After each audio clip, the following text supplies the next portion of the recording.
What's up, everyone? This is Goldilocks, former TNA backstage interviewer, manager, and you're listening to TNA Cross the Line podcast. Thanks for being here.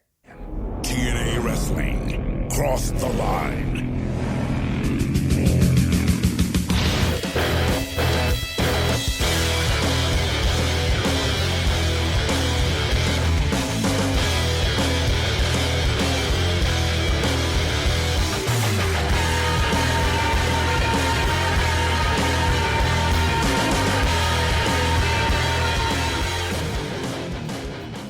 And we're back with episode 374 of the TNA Across the Line podcast.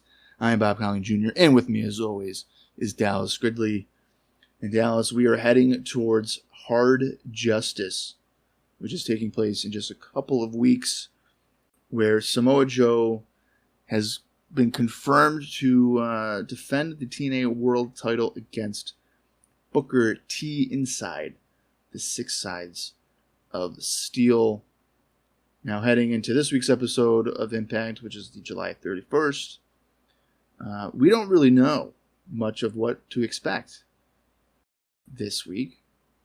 But last week's episode featured an elimination tables match and Velvet Sky getting not one, not two, but 3 shots at Taylor Wilde for the TNA Knockouts Championship. In case if you didn't listen or watch with us last week, Velvet Sky came up short each and every single time, which of course we'll discuss in the rundown part of this. But Dallas, how are we feeling heading towards Hard Justice in just 2 weeks away? Oh, are we feeling good or what? I think we know one match. The weapons cage match. Between Booker T and Samoa Joe for Samoa Joe's world title that Booker T has possession of, but Joe said, no, I'm not going to let you just hand it back to me even though it's mine. I'm going to let you carry it around and on television be very confusing of who is the actual champion is, which we have done in the past. We've done that probably several times. I think we have. Yeah, I think we have. I know for sure Raven did that. Right, well, I mean, as Raven said, possession is 9/10 of the law, so... So I don't know. I'm feeling as good as I'm gonna feel. We don't have a lot of matches booked yet, but I have a feeling on today's episode, just 2 episodes before Hard Justice, we will learn more, or at least you'd hope so. Haven't you said something along the lines that they're like avoiding doing that? Yeah, there was something last week. I don't have my old notes put in front of me, but something along the lines of, instead of announcing all of the matches in the beginning and building toward them, we're building essentially to the announcements of the matches, which I feel like also makes more sense to me. I hated when we used to have the Cornette come out, do the town hall, and just announce every match. And it's like, the pay-per-view was 2 weeks ago. But now we're doing it a little opposite. We're trying to build those stories. So we could probably start to put pieces together, right? Velvet is probably going to get a shot at the title at the pay-per-view, I feel like. Yeah. Well, we just played that out. I think there needs to be some sort of balance here where, they do something similar to the Cornette part, or at least announcing it, because comparing it to the WCW, which hey, I'm going to do that because arguably there's a lot of similarities here. They, especially in 2000, they would oftentimes give you the rundown of the pay-per-view show at the start of the pay-per-view show, as if, because on like Nitro there wasn't the traditional, at least most times, traditional rundown of, hey, this is what you're going to get on Sunday, buy the show. I'll never forget Sold Out 2000. This is like peak train wreck time. Russo's gone, they got a booking committee. Okay, yeah, they have no idea what they're doing. But I remember watching that show, and it's a god-awful show, but I remember watching that show, and the start of the show is basically 10 to 15 minutes of the announcers being like, hey, thanks for buying Sold Out. Here's what you're getting, because you don't know what's going on, because there's so many injuries. Like Bret Hart couldn't be there, Jeff Jarrett couldn't be there. So like, this is the show. Well, there's a lot of I have not seen this show. There's a lot of matches on the show. Sold Out's horrible. Don't even waste it. From January, yeah, because I didn't watch that early in 2000. Yeah, don't. I mean, Benoit, I don't know, dude. Benoit and Sid's pretty good, I guess, but aside from that, don't. But what about the triple threat theater dungeon match between No. Dean Malenko and Kidman? No, because you know what's really funny about that?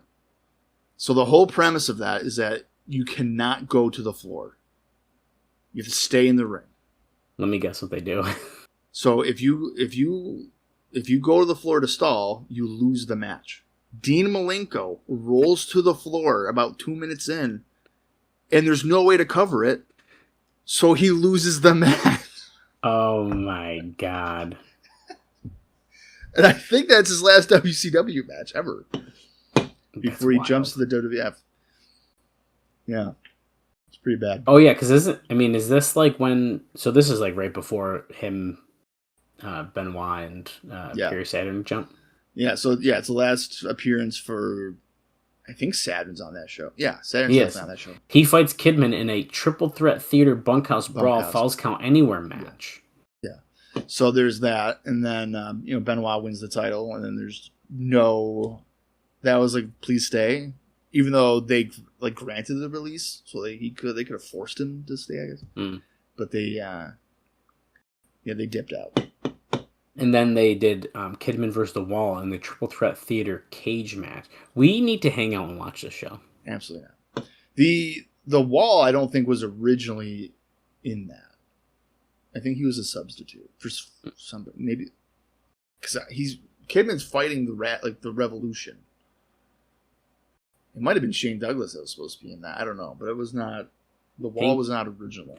Tank Abbott versus Jerry Flynn. This shit is wild. It's so bad. I want to watch the show. Bad. Dude, don't. It's so bad. Is it on YouTube? No. It's not going to be on there because Benoit's in the main event. Shit, you're right. Not that they haven't posted other things that Benoit's in. Well, I'll have to dive deep in my collection, and by my collection I mean my friends. Anyways, that show sounds great, but we're hopefully not doing that here in 2008 in TNA. No. And I'll have you know, Bob, even though we are just over the halfway point in 2008, every time I have been rating 2008 on everything, I keep saying 09. So I'm really trying to rush us. I keep typing the wrong thing. It's like when you write the wrong date in school after the new year. That's what I'm doing, but in the reverse way of like, it's 09. It's got to be 09, right? Yeah. I mean, I think that at least for the first quarter of 2009, obviously, again, we're still a considerable amount of time away from that. But I think we're in for a rude awakening. Oh. Okay. Because, I'm still only in April. I've not made any progress. That's not good. It's been challenging. Really? For the written review part. If I was just watching it like we do here, it probably wouldn't be nearly as taxing. Okay. But having to write out some stuff too is that's fair. A bit much. Well, I'm looking forward to getting there with you soon. Let's do a quick rundown of our last episode of Impact. I have ratings notes for you there, and then I have one other note I want to mention before we get into the show, just because it's a little bit longer and it'd be harder to read. Hang on a minute. Oh. Hang on a minute. Okay, Bob's walking away, but I will also just keep saying that. Then there's also house show notes that Bob is going to be doing. I can't wait to see what he's about to show me right now. Oh. Now, I don't have my headphone in, so I want to announce that I purchased... This is a big announcement.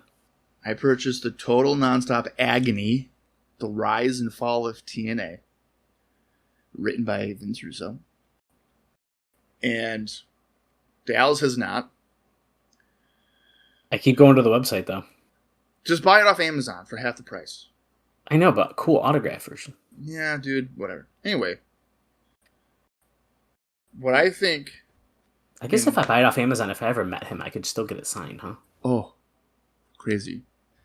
And you could probably do it cheaper. I feel like he wouldn't realize that he could... Anyway, the the idea here, and people in the comments that never comment feedback on anything doesn't happen. But I was thinking that we should do a TNA book club where each episode we would talk about a chapter of Russo's book. Now, this was before I knew how many chapters were in this book. And at first glance, if you just kind of go to the contents page here, all right, there are in total 260 pages. I think. Yeah, I think that's what that means. Yeah, 260 pages. Now, I'm no book expert, but when there's like 260 pages, you're probably thinking, okay, there's like 20 chapters maybe, something like that, around there. Just for, each whatever. No, guys, there are 75 technical chapters here. And before anybody asks, how does that even happen? It's because the way Russo has written this book, it's basically any thought that he has had. He puts it in its own chapter. I have not read any of these chapters because I want to do that for the book club. But just in general here, there is not like, oh, hey, this is September of 2009, or hey, this is January, whatever. It looks like it's just kind of borderline jumping all over the place. But that's my announcement officially. I have it in my possession. Dallas needs to get it. And maybe starting in 2009, we can do the TNA book club. Because that's what it's based off, is around 2009 to 2009. Well, I have an announcement too, actually. It's a little different. What? I just bought it. Hey, it's coming Friday. Let's go. Live on the pod. That is how we frickin' do it. There you go. Perfect. There you go. I've convinced myself I didn't need the autograph one in case somehow I ever meet Vince Russo. I can just have him sign it. Yeah, I mean, Which, I'm by sure the way, he'll do. I would love to meet Vince Russo, for the record. He almost came to 2CW one time. That's crazy. I did not know that. Yeah, John, the promoter, and I used to talk fairly regularly. And by fairly regularly, I mean 3 or 4 times. And the some of the things that he was telling me was that he tried to get Russo to come, but first I think there's like a flight issue or something, so it wouldn't plan out. That would have been crazy. Actually. The best story he's ever told me was how he booked Nash, but Nash wrote him in pencil, not in pen, so that means it wasn't concrete, and then he didn't show up. It was supposed to be Kevin Nash versus Kevin Steen, Kevin Owens, in Watertown. That's crazy. But it didn't happen, and now it never will. So. Never will. Anyways, not because either one of them are dead, but Nash doesn't really wrestle in. I don't know. Is Steen or Owens? Owens is hurt, I think. Yeah. Yeah. Anyways, this is the 213th episode of Impact we're about to mention from last week. It aired on July 24th, 2008, and I don't always see cage match ratings on episodes of Impact, but this one has a 7.8 for the one that we just watched. Yeah, the last episode. It has 9 votes and 6 comments. Really? Yeah. So the matches wow. were the following. Yeah, I'm very surprised to see. I usually on Impacts I don't see a rating, or at least oftentimes I don't. Makes me on think, cage match. I don't know. I feel like normal unless I don't pay attention to them. There's ratings on every single one. Oh, okay. I stand corrected. I don't usually pay attention to it. I guess not. Maybe it's because this one was green. It really stood out to me. Yeah, because like if you look down, there's the week prior to that is 6.42. Oh, never mind. I don't think you scroll over. It honestly could be that. I think that's probably what it could is. be. Now, normally, because like right now on my iPad, it's very clear. Right. Anyways, Consequences Creed defeated Eric Young, Jimmy Rave, and Johnny Devine and Lance Rock was ringside for this. It appears that the way it's written that he was ringside for Johnny Devine, but that is not accurate, by the way. He won that match in 4 minutes and 9 seconds. After that, Matt Morgan defeated Corey Chavis or Chavis. I can't remember how I said it. I think it's Chavis. Chavis. In 2 minutes, 29 seconds, making quick work of him. And they were hyping up that American Gladiators debut of the Beast, which I'm sure at some point we're going to talk about again. We saw a tag team strap match where Beer Money Inc., James Stormer and Robert Roode, defeated the Motor City Machine Guns, Alex Shelley and Chris Sabin, in 7 minutes, 48 seconds. And then after that, Bob, as he mentioned, Taylor Wilde and Velvet Sky faced up 3 separate times. The first match was an Impact Zone record of 5 seconds. And it was arguably quicker than that, but that's what they announced it as. Then they had a rematch. It went 21 seconds. She still lost. And then they had another match that ended by disqualification when Angelina Love got involved in 4 minutes and 23 seconds. That last 4-minute match was a little bit more competitive. And then finally, in the main event, it's the match that you didn't vote for at Victory Road. Well, one of them. It was a tables elimination match. Now, we were hyped up for a week that there was going to be 5 tables broken. Right.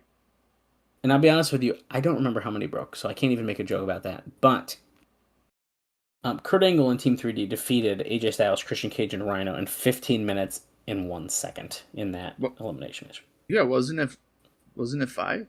I honestly don't remember. Because I think Kurt puts AJ through the last. I don't think there was 2 survivors on that. No, you're right then. Yeah, so there was. And Rhino got eliminated by goring himself through the table, which shouldn't technically be. That shouldn't count because it's not an offensive maneuver. He did it to himself, but hey. Right. I'll also note here that according to Cage Match, Dave Meltzer gave that match 3.25 stars. Which is probably in the part of the notes I don't read, because usually I skip over his Impact notes because I don't want to spoil things. So that's why I'm mentioning it there. So anyways, that was that. Let's go to the ratings. It's in my other screen here. And I need to scroll. Where's the mouse? Here we go. Okay. TNA Impact on 7/24 did its best number in months with a 1.11 rating and 1.5 million viewers. The show did a 0.71 in males 18 to 34 and a 0.95 in males 35 to 49. So the latter number is where they gained gained some of the new viewers, essentially. In the segment by segment, that first match, that 4-way, it lost 95,000 viewers. Karen Angle and Kaz. Oh yeah, that's right. Karen's Angle happened last week too. And then Matt and Squash gained 14,000 viewers. Machine Guns and Beer Money strap match, along with the 3 Velvet Sky Taylor Wilde matches, gained 122,000 viewers. Shockingly, perhaps the highest rated segment on the show was the Davari vignette and Sanjay Dutt in the hospital with SoCal Val, which gained 68,000 viewers to the 1.19 rating. And then the main event, table elimination match. And I totally forgot this happened. We had the Booker T Samoa Joe contract signing. It lost 27,000 viewers to a 1.17. So that is what went down on Impact last week. Now, I also there was a Impact replay. Now, I do believe it was this episode being replayed. It aired head-to-head with AM Raw at 2 a.m. after the replay of UFC 84. And it did a 0.3 rating at 2 a.m. Impacted? Yep. And if you want a reference point, AM Raw at the same time did a 0.75. So it did a little less than half. That's hilarious. Even for 2 a.m. viewership, that there's more people watching AM Raw than there is a rerun of Impact? Yeah. Now, normally, the rerun of Impact does not air that late, I don't believe. But as he noted, there was a replay of a UFC 84, it was aired later than normal. Right. But still, pretty interesting. Okay, so I have one more note I just want to mention, and we've actually talked about this a little bit, but I have some good detail about it before we talk about those house show notes. Now, Bob has mentioned, I believe, multiple times on this podcast about a TV pilot that Kurt and Karen Yes. were here, baby. Is it the time? It's the time. Oh, shit. Okay. I thought it was later, but is this time? Okay. So I actually tried to look it up, and I could only find like a 10-minute clip, and That's all there is. that's all there is. Okay, That's so I need to. online. So I need to. I meant to watch it the other night, but I was doing these notes instead, and I got really tired. But Kurt and Karen Angle filmed a TV pilot for a reality show called The Real Angle about their home lives that is being shopped around. Okay, so now I have like a lot of details about this, and it's kind of insane. So the idea is that Karen is trying to force Kurt to become a father, family man, and human being, while Kurt can't handle anything but working and training. In the pilot, Karen comes off as the normal one, and Kurt is someone who can't babysit his kids for 15 minutes or go anywhere with his family without getting on his cell phone, including sneaking out of his daughter's dance class. Right. He talks about having a pill problem, claiming that he was taking 65 extra strength Vicodin daily, and said Vince McMahon wouldn't give him time off. He described being WWE as making a deal with the devil and claimed that he had, get this, 60 million fans worldwide. Now, if he did, you'd think TNA could beat 25,000 buys pretty regularly, as Dave says here. He's being smart. He claims that doctors forced him on steroids, and then it came out in Sports Illustrated. He said this was a new one. He claimed he took so many pills that he OD'd in front of his daughter, who panicked when she couldn't revive him. When he woke up and realized what he'd done, he'd never took another pill, but Vince wouldn't even give him time off when he asked for it. And he just say, for whatever this is worth, nobody in WWE buys that story, even though Kurt always is telling us one. At that point, Karen left him, which is true, and claimed that she wouldn't come back unless he quit WWE. So he quit WWE, and now he has a new life with TNA. Still, they showed him doing training in a cage, claiming that he's going to fight Randy Couture. They also showed him flying from Pittsburgh to Orlando in first class while Karen had to sit and coach. It's just, for a reality show, is absolutely insane. That's hilarious. And Kurt, at 10 a.m., was drinking one beer after another and chewing tobacco until he passed out with his mouth open and the tobacco in his mouth while Karen started telling him that he was about to become an alcoholic. And that's just in the first episode of the season. There is no way that TNA would want this on fucking television. They had to have approved it if they were going for it, I feel like. I mean, I don't know. This sounds insane. It would be incredible. So, I'm so happy that this is the time that we can kind of talk about this more. I remember watching that 10-minute clip and everything that you said.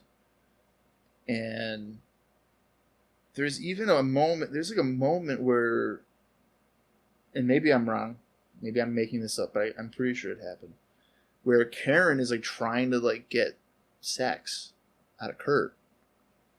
And Kurt's just like, nah, I can't. And it's like, what, dude? You have Karen Angle, this beautiful woman,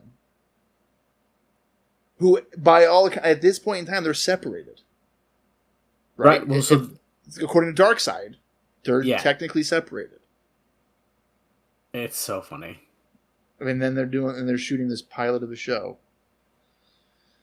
I'm like skipping through it a little bit. Just I have to watch this later because I mean, this is him. Kip James is hugging him in the impact zone. Oh yeah, here's her wanting sex. They're in bed. Yeah. So that's where she's like hitting on him or whatever. Also, his phone's ringing. Yeah, so he can't do it. So, yeah, because he can't get off his phone. And she's like, hey, I'll literally have sex with you. Just don't go on your phone. He's like, I got to take this. But the one thing that drives me nuts about that, what you just described, is when he's like, Vince McMahon won't give him time off. They literally told him, you have to go to rehab for your pill issue. Right. And Kurt said, no. Now, I am not any sort of expert here, but anytime that you go to rehab, that usually means there's time off there. I don't know. It's not the time off he wanted. Yeah, I mean, I don't know what he's talking about. I mean, maybe that would contradict his whole no pun intended, his whole angle towards WWE, where it's like, fuck them, they didn't have my best interest, but it's like, kind of they did, and like, you didn't think you had a problem, which addicts do that all the time. They never think that there's a problem, right, until it gets drastically out of control, and that's kind of what happens with Kurt. But if there had been, so like, compare it to like Hogan knows best, right? Hogan, from what I can remember about Hogan knows best, is that like Hogan was always trying to hook up with Linda, and Linda would be like, no, and he'd be like bummed out. So then he naturally would sleep with Brooke's friend, who is, 20, or the nanny or whatever it was, and like the family dynamic. And Hogan, I think, even said in his documentary, like, he did not like how it was portrayed. He did it so that Brooke and Nick could kind of become reality stars, I guess, in their own way. But he thought it did far more damage to his marriage than anything good, and I would totally agree. I think that's definitely the case. I think the fame part went to Linda's head immediately. Oh, I'm sure. But a season of that Kurt Angle show. Just one season. Just give us 13 episodes. It would have been... Man. It would have been... Like, if Netflix was, like, what it is today, and they had put that on Netflix, like, that would have been one of the most popular, like, reality documentary shows probably ever. Because you got all that information in 10 minutes. It's crazy. Yeah. Give me 13 episodes, though. Well, unfortunately, we only have 10 minutes, but you can enjoy it on YouTube. It is there, so It is there. Just literally type in The Real Angle, and it pops right up. Okay, well, Bob, if you want to give us a rundown of some of these house shows, I have notes that pair for each of the 3 events. Okay, I'm assuming I'm not talking about this CMML thing. I don't have any notes. Well, actually, do I? I mean, the only thing about this... We can talk about that quick. And I think the only reason why it's even mentioned on the cage match is because of, like, the TNA guys involved in some Grand Prix thing. Yes. Okay. So, I mean, I didn't even click it on cage match. I do have a note about it, so we can talk about that first. Why not? Okay. Well, it is. I think it's technically the first of the. Oh wait, what's today? Today's the 31st, so 24th. Yeah. So we talked about all those ones before. Yeah. So if we go to Mexico, I mean, I'm not going to mention all these people. I can't pronounce these things. The only thing pertaining to TNA, this is on July 25th at Arena Mexico in Mexico City. On Cage Match, there says there's 4 matches. The attendance is around 16,500. There's a Grand Prix. I don't know what this is, but it features... Well, I might as well click on the results because I don't even know who wins this. There is... Oh, shit. Okay. Alex Shelley. That's the big one for us. Yeah, this is really the only thing that pertains to this. Alex Shelley won the Grand Prix when he defeated AJ Styles, Alex Kozlov, Verno, Chris Sabin, Das Caras Jr., Dr. Wagner Jr., Hector Garza, Jay Lethal, Johnny Devine, Marco Corleone, who is Mark Jindrak, Ray Bucanero, Shocker, Sanjay Dutt, Ultimo Guerrero, and Volador Jr. I am not going to go through all the eliminations here, but the last elimination saw Alex Shelley eliminate Ultimo Guerrero in 57 minutes and 37 seconds. Yeah, so that's why there's 4 matches, because it's a long one. And just so you know, he pinned him with a small package for the final elimination. Of course he did. Which is kind of funny. But yeah, I mean, big show. I have 16,000 fans, but I mean, either way, that's a great number to get some TNA talent in front of it. And basically, Dave does say, using 6 TNA wrestlers in the annual World Grand Prix, Cybernetico, ended up with CML repaying the favor when TNA put Team Mexico over in the World X Cup. So this is essentially that trade-off. of them putting their guys over for the World X Cup. We put over a lot of TNA guys, especially, in fact, Alex Shelley, which is not what I would have expected. So I thought that was a really cool note. Yeah. Should I jump into the traditional TNA shows? Yeah, I mean, like I said, that's literally the only note I had too, so I think that was a good call. Okay, on the same day, TNA had a house show in Fayetteville, North Carolina, at the Crown Coliseum. I will tell you right now, there's not 15,000 people. There's 16,000 people. There's not even 2,000 people. There is 1,800 people in attendance. And the results of the show is the following. Kaz, the KZ, defeated the TNA X-Division Champion Petey Williams. Now you're thinking, wow, it's a pretty big win. Oh my god, we have a new champion. Well, no, we don't, because Kaz, can't win the big one, but he can win against champions when it's non-title. So that was a non-title match. That was a long-winded way of saying that. But I guess watching or reading briefly Vince Russo's book, that's what I wanted to do. Anyway, Rhino and Super Eric defeated. Oh my. Okay. I just got a text message from Brett, and I'll read that in a minute. I saw what he said, and it's funny. Rhino and Super Eric defeated the Rock N Rave Infection, Jimmy Rave, and Lance Rock. The TNA Knockouts champion Taylor Wilde retained against Awesome Kong. TNA Tag Team Champions LAX defeated Beer Money Incorporated. Christian Cage defeated Tomko. And in the main event, which is a non-title match, the TNA World Champion Samoa Joe retained against Abyss. Yeah, so I also have the same crowd number as you, 1,800, which is a nice showing, as Dave says. Now, if you remember from last week, we talked about the fact that they have reported that Kaz has left the promotion, but he's still wrestling on this weekend's house show tour. Oh, there you go. This is interesting. I have it listed as a Rhino versus Jimmy Rave match, which saw Lance Rock interfere. Okay, and then here we go, because then it then turns into the tag match. Switch, yeah. So there you go. So that's kind of like a tour. Nothing about the next two matches. Then Kurt Angle came out and apologized for not being able to wrestle, saying that he had a neck injury.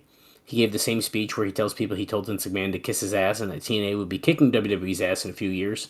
He's been saying that for over a year now. But Christian Cage pinning Tomko in the semi, we already mentioned that. And then Abyss, who replaced Kurt Angle, wrestled Joe. It says for the title, so I don't know if Cage match or my note is misled there as far as being non-title, but it doesn't matter because, as Bob said, Joe won when Abyss missed a chair shot and Joe used a super kick into he super kicks the chair into Abyss's face. So, all right, now there's that. Before I go into the remaining of these house shows, Brett sent me a text message. And Brett, for anybody that's new listening to the show, Brett is a wrestling fan who knows very little about wrestling. Make that make sense. But he recently got TNA Plus, and he's been watching from the very beginning, for Lord knows what reason. I don't know. Oh, he's watching it right now? By this text message, yes. Oh, boy. So it's 6:20 at night. And he goes, sorry if I missed the spelling, which Brett has horrendous spelling.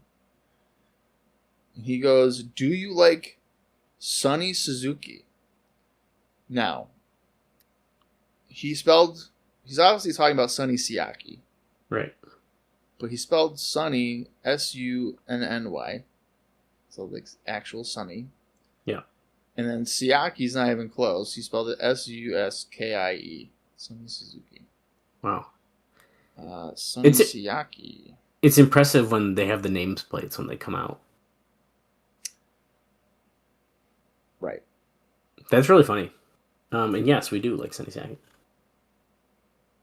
Yeah, up until he wins the X-Division title. He's in... That's right. He's in the hole.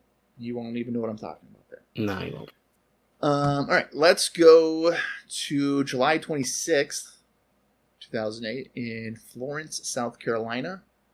Doesn't have a venue, but it happened there.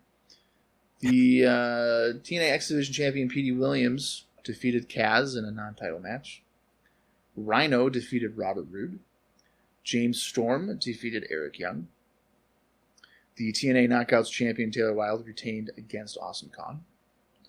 The TNA Tag Team Champions LAX defeated the Rock N Rave Infection to retain the tag team titles. In a no disqualification match, Abyss defeated Tomko. And in the main event, the TNA World Champion Samoa Joe defeated Christian Cage. Okay. So, I have the same crowd number, 2,000 people. For some reason, he writes this one in reverse order. So Joe beat Christian with a choke to keep the title. He didn't bring the belt with him to give the TV continuity, because on the TV angle, or the angle that we have, Booker T is the title, so he did not have it with him. Kurt Angle did the same promos the night before. Wilde pinned Kong with a roll-up. Storm pinning Young after blowing beer in his face. In the post-match, saw Super Eric come from under the ring and do a Death Valley driver with both Storm and Jacqueline on his shoulders. And then, once again, he notes, even though Kaz was announced as having left the promotion, Angle alert, he was still on the house shows, and he lost to Williams with the Canadian Destroyer. Yeah. Good old Kaz doing the JOB.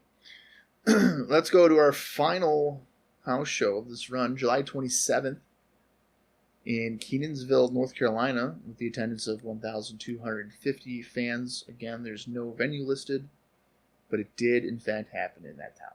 The TNA X-Division Champion Petey Williams retained against Kaz. The TNA Tag Team Champions LAX defeated the Rock N Rave Infection to retain the title. TNA Knockout Champion Taylor Wilde defeated Awesome Kong and Jacqueline in a three-way match to retain the title. Eric Young and Rhino defeated Beer Money Incorporated. No disqualification match saw Abyss once again defeat Tomko. And in the main event, the TNA World Champion Samoa Joe retained against Christian Cage. Once again, I have the same crowd number. I like how accurate it is. That's very nice. 1,250 people. Once again, the choke was the finish for the main event. It was said to be a great match. Abyss beat Tomko in that it was listed as a street fight here with a choke slam onto a chair. Angle, once again, got the same promo. And this time, LAX kept the belts, beating Rock and Rave, while Wilde kept her belt in the three-way against Kong and Jacqueline. It's also noted here that crowds all three nights were papered more than usual. Going into the weekend, the advances were poor for all three cities, and it looked like the first potential money-losing weekend since they started running regular three-city weekend loops. But all three cities had strong late buys. In this last one here, sold 400 tickets the day before the show, which nobody could figure out why. So, there you go. Wow. Interesting. All right, we'll actually do it with the pre-show notes, right? So let's get into Impact. Let's do it. I have a few things for the show too, but it's actually a pretty light note week, which I'm not going to complain about. Yeah, those are always pretty good. All right, then, let's head into the July 31st, 2008 edition of TNA Impact. If you want to watch along with us, head over to TNA Plus, or if you have it in your own personal collection, that's going to do the trick as well. I'm going to count down from 3, and when I say play, that is when the show will begin. The approximate runtime for our version is 1 hour, 25 minutes, and 57 seconds. And here we go. 3, 2, 1, play. Oh, mine is all the way turned up. That was really awesome. TNA Wrestling. Cross the line. We're in Booker T's locker room. He's clutching the title. Tonight will be a very special night, JB. Booker.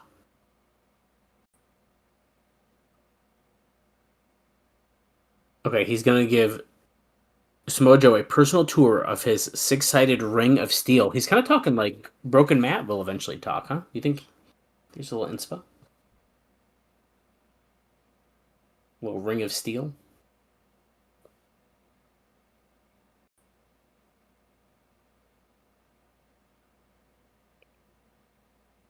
Oh, is he hinting at Sting being there tonight as well? And he's kind of breathing heavy and smiling.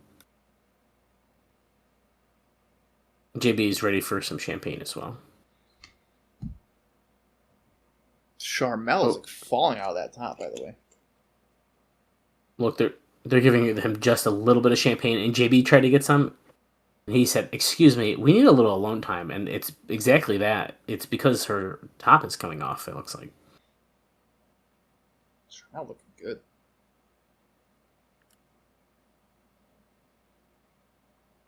The bug eyes while he's drinking that.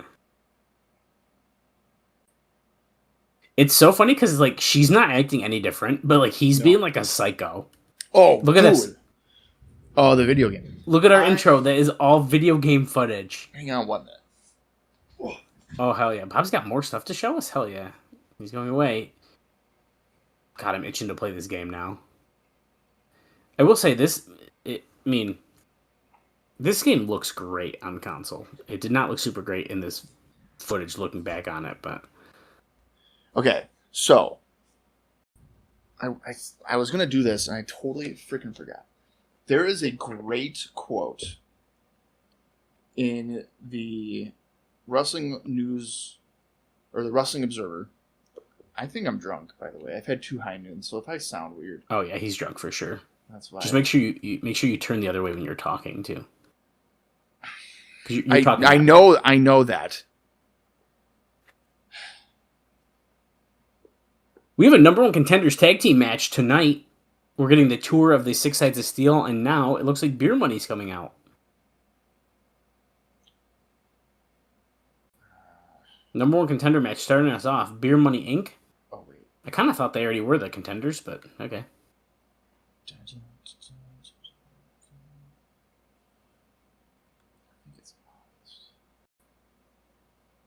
Beer Money Incorporated, accompanied by Jacqueline.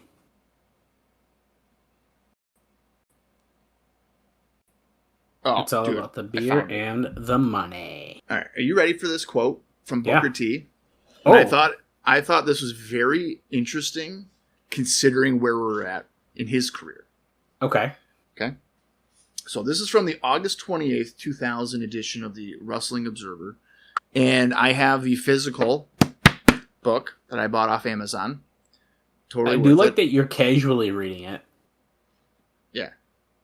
What? Leave me alone. I just think it's funny. I found this Booker T quote from 2000. Yeah. Anyway. So Booker T made these comments in 2000 to the Charleston Post-Courier about Kevin Nash potentially leaving WCW.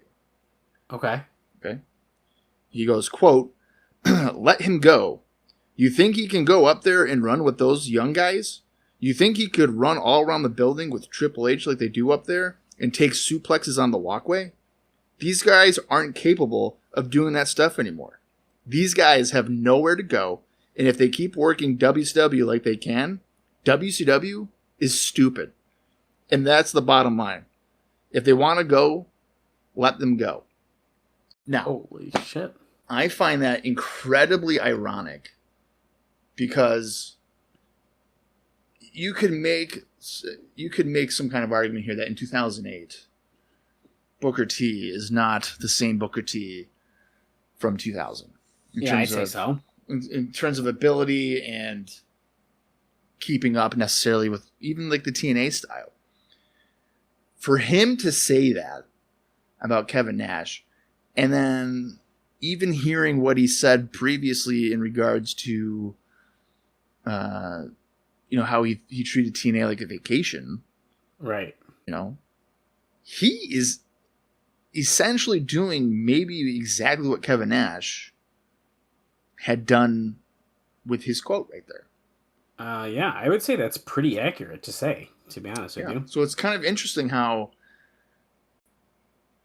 when it came to like him, it's like, oh, you just let him go.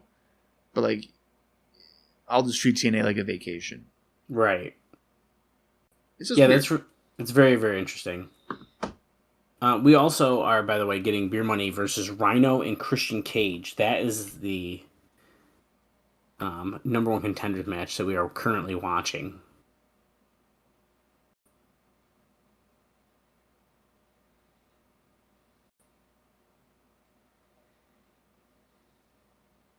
Bob, I'll have you know also, I am about to text my friend Sam that you met.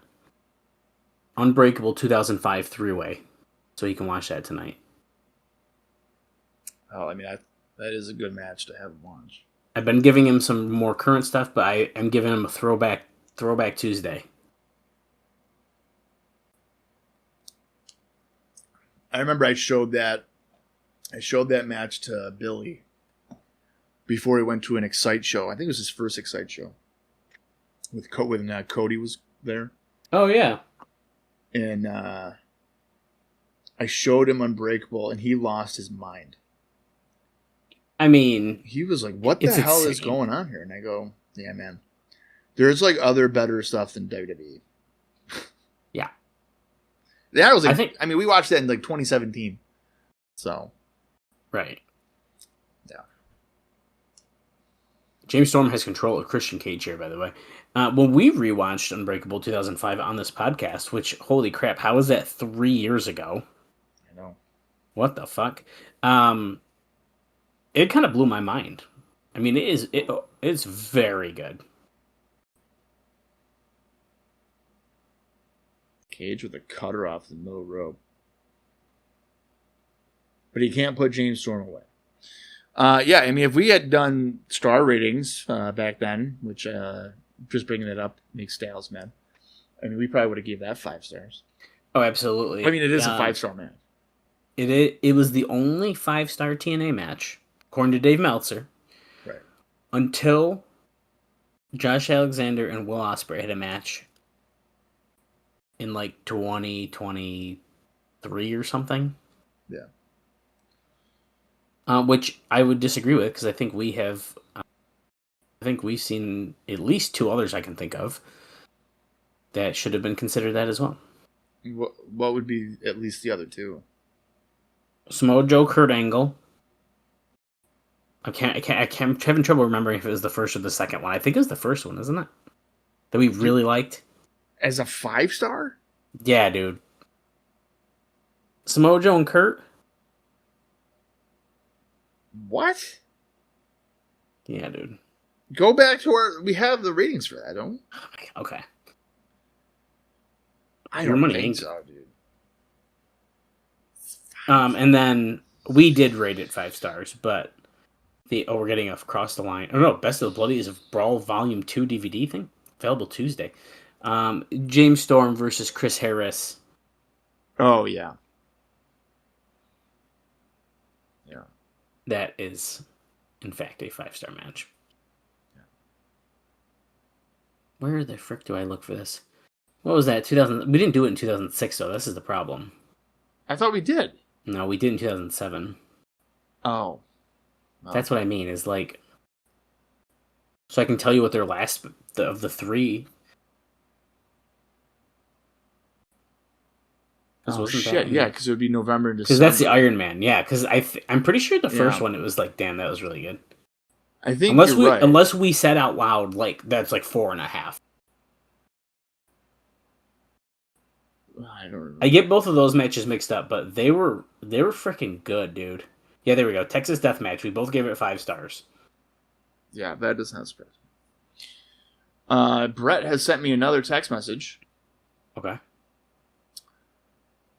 And he goes, do you like the tables match for the tag titles? What in the world? How am I supposed to know what in the world he's talking about? Even if he tells you, you still might not even know what it is. I'm just going to text him back, what? Rhino gets a hot tag, and I believe so this did guy Robert Roode. What the fuck? Maybe it was James Storm? I'm getting him mixed up now. Well, anyway, it doesn't matter. That's Rhino. Storm. Well, yeah, but I don't know who just got the hot tag. Oh. It doesn't matter, because Rhino's clearing house. Here's another funny Brett story. His Rhino almost won that. This was a couple years ago. I had a really just brutal day at work. I mean, I was probably at work for like 10 hours. Middle of winter. I'm walking home. And this guy is just bombarding me with Undertaker trivia questions. What? Yeah. It was like 9 o'clock at night. It's Team 3D.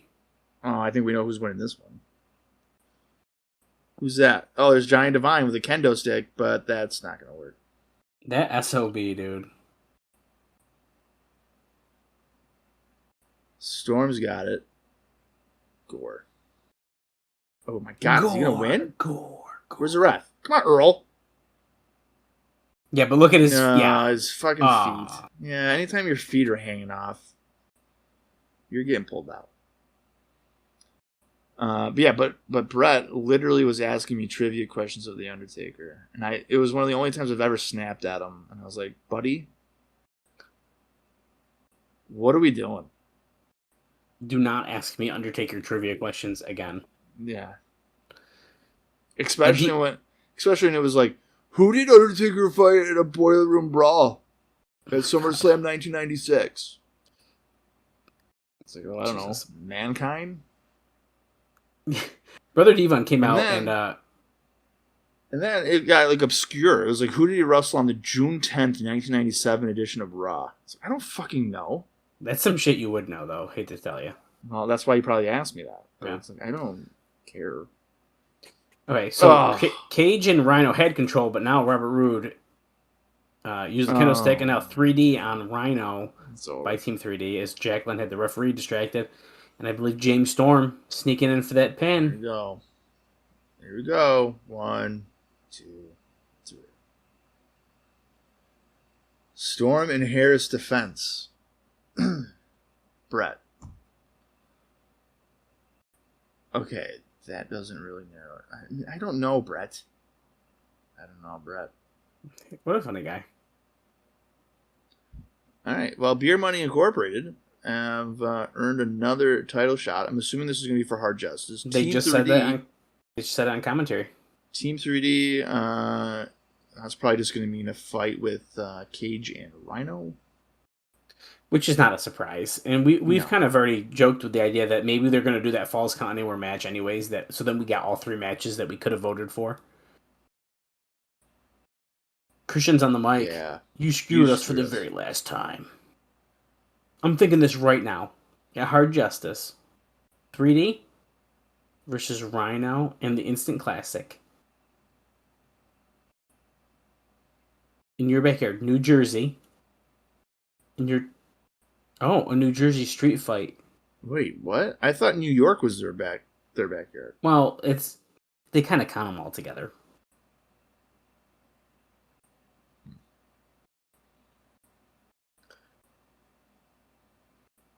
We'll see who finally ends who. I have a note that's semi-related to this, and it's kind of unfortunate. I hate to say it. But there has been talk currently of breaking up LAX. Ugh. Now, Homicide and Hernandez are both against it and have been fighting it. Dixie Carter is a big fan of the team, which is why they are the champs and have been gotten the renewed push again. Not sure why you would do it, because as a team they are stronger than their parts. I think there is the thought that Hernandez can be pushed as a top single star, but he'd need a mouthpiece, and some of his working weaknesses are hidden well because Homicide is a very good worker, and they do tag teams. Homicide as a singles would probably be lost in the X-Division.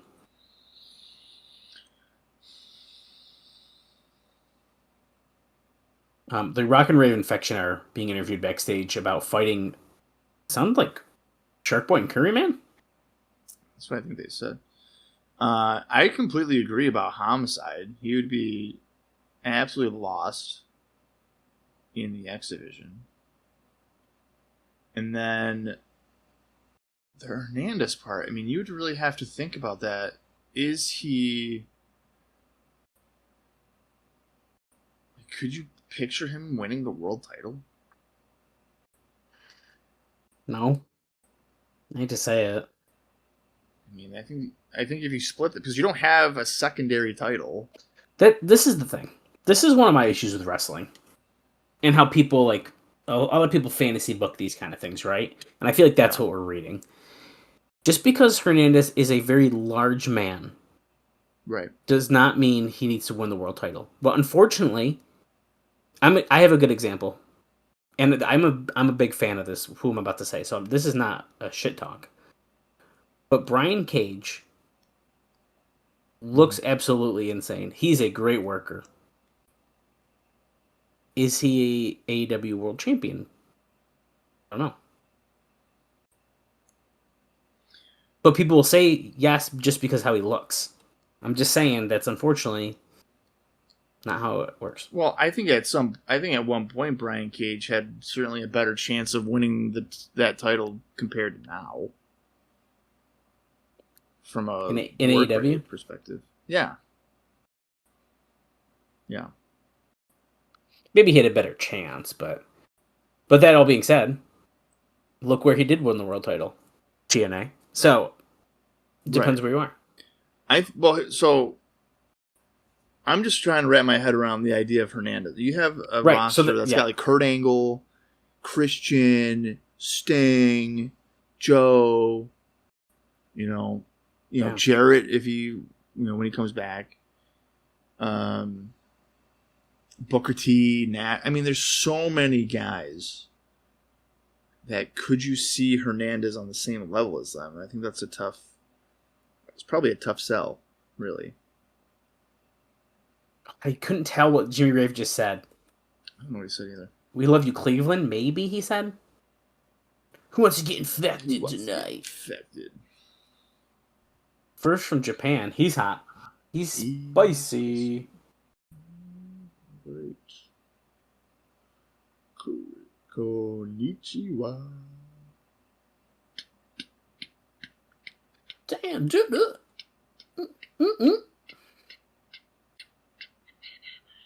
The Prince Justice Brotherhood, we've been talking a lot about that. It's Curryman, Shark Boy, and Super Eric. And as Bob has noted before, it's a pretty fun little rib on Abyss, which I really like. Yeah. I'll just tell you this right now, because I don't know when to else tell you it, so I'm just going to tell you now. We've been talking about books, because of Vince Russo's book, but here in 2008, Bob, someone is recently released an autobiography. And they had a pretty long run with TNA. And they've recently been in talks about coming back to help promote this book. You want to take a guess? Is it the guy that I've already talked about, Vince Russo? It's not Vince Russo. He's still with the company. Oh, shit. Yeah, right. Okay, so it's a wrestler. Yeah. He's had a couple matches in TNA. He did? I don't consider, when I think about him in TNA, I do not think of the matches. Oh. Sabisco.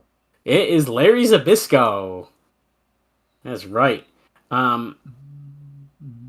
So he recently has been in talks about getting back in to promote his recently released autobiography, ripped on the company's booking, saying that the company is filled with young guys who are great athletes doing silly, stupid skits that nobody believes in or cares about. So I have a feeling we won't see him, but... Yeah, I mean, that's kind of a tough way to get back in the company when you shit on how they're doing it. Yeah. Okay, so I've made a mistake announcing what this match was, apparently. Because I watched him come out and it didn't click, but it's the Rock N Rave Infection and Johnny Devine against Shark Boy, Curryman, and Jay Lethal. Kind of rehashing a old X-Division title rivalry here. Yeah, I would feel like... Oh, well, isn't Sanjay, like, in the hospital? Yeah, so I guess that's why. Quote, unquote. Yeah, so I guess that's he's in a coma. Yeah. Wait. Black tie brawl and chain match. It sounds like Lethal and Sanjay are going to be tied together with a black ball and chain. There's going to be a chair in the middle of it? Of the chain? Okay. Oh, look, Curryman's dancing with Christy Hemme. Ducks the clothesline from Jimmy Rave. Oh. Takes down Curryman, and Lethal quickly breaks that up.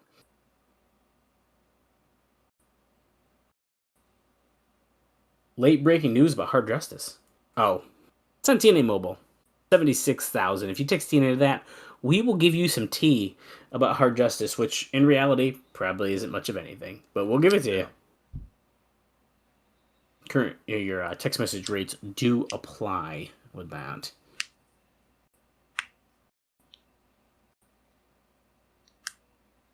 Giant Divine Irish whips Curryman into the corner. Goes back. Boom. I mean, well, but that was what it was. And he gives another high knee. Coming off the ropes. Not to shit on Johnny Divine, but I'm kind of surprised he's still here. I am more than surprised. I thought for a little while he was gone, and then he popped back up again. Well, I mean, he was gone because he was stabbed.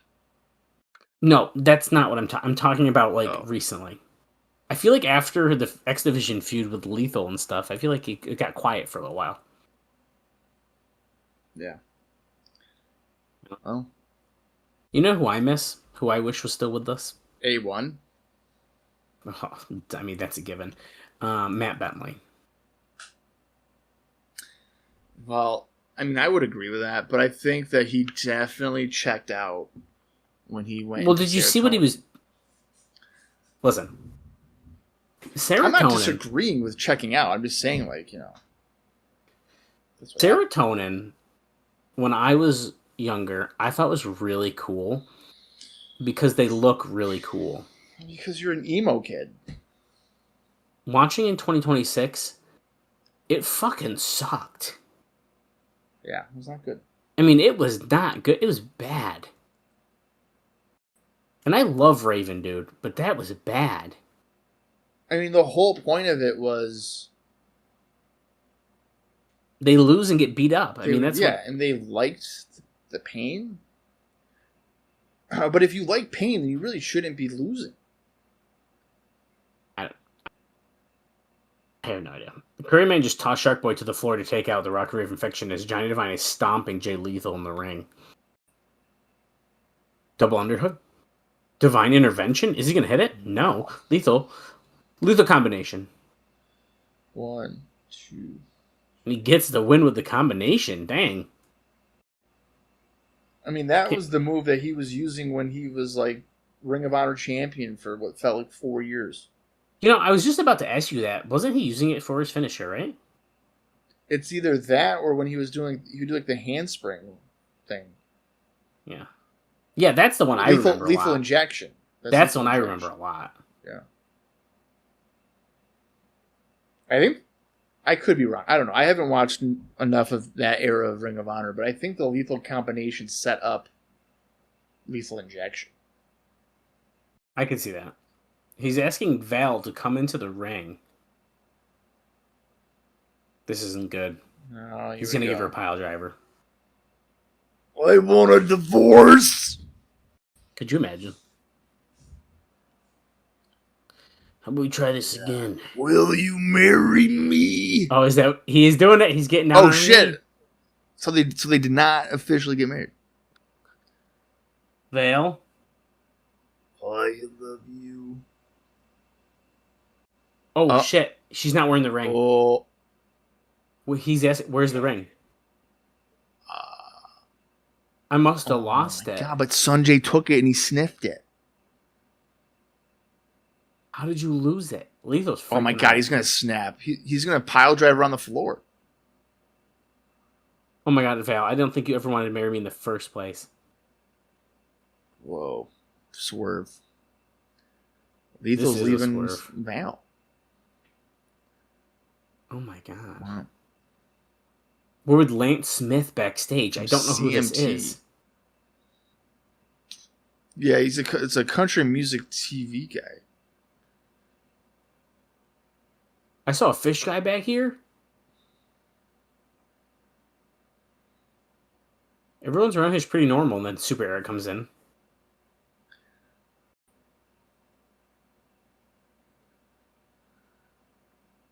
Who is this? What powers does he possess?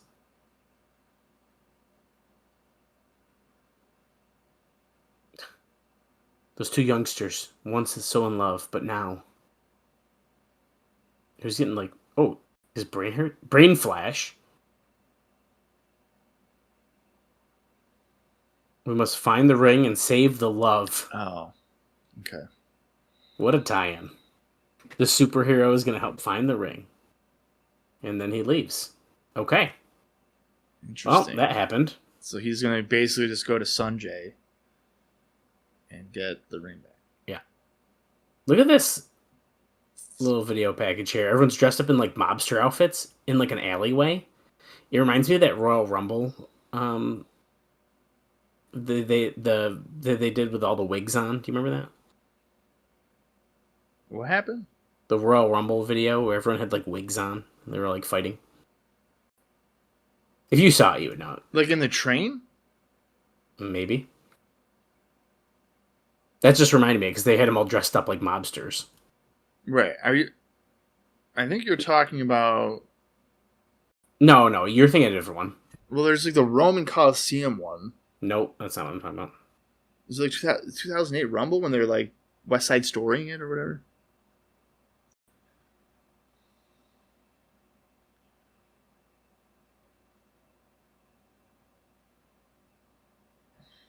I don't want to click the video. I don't want a video. I just want to show a picture to my friend.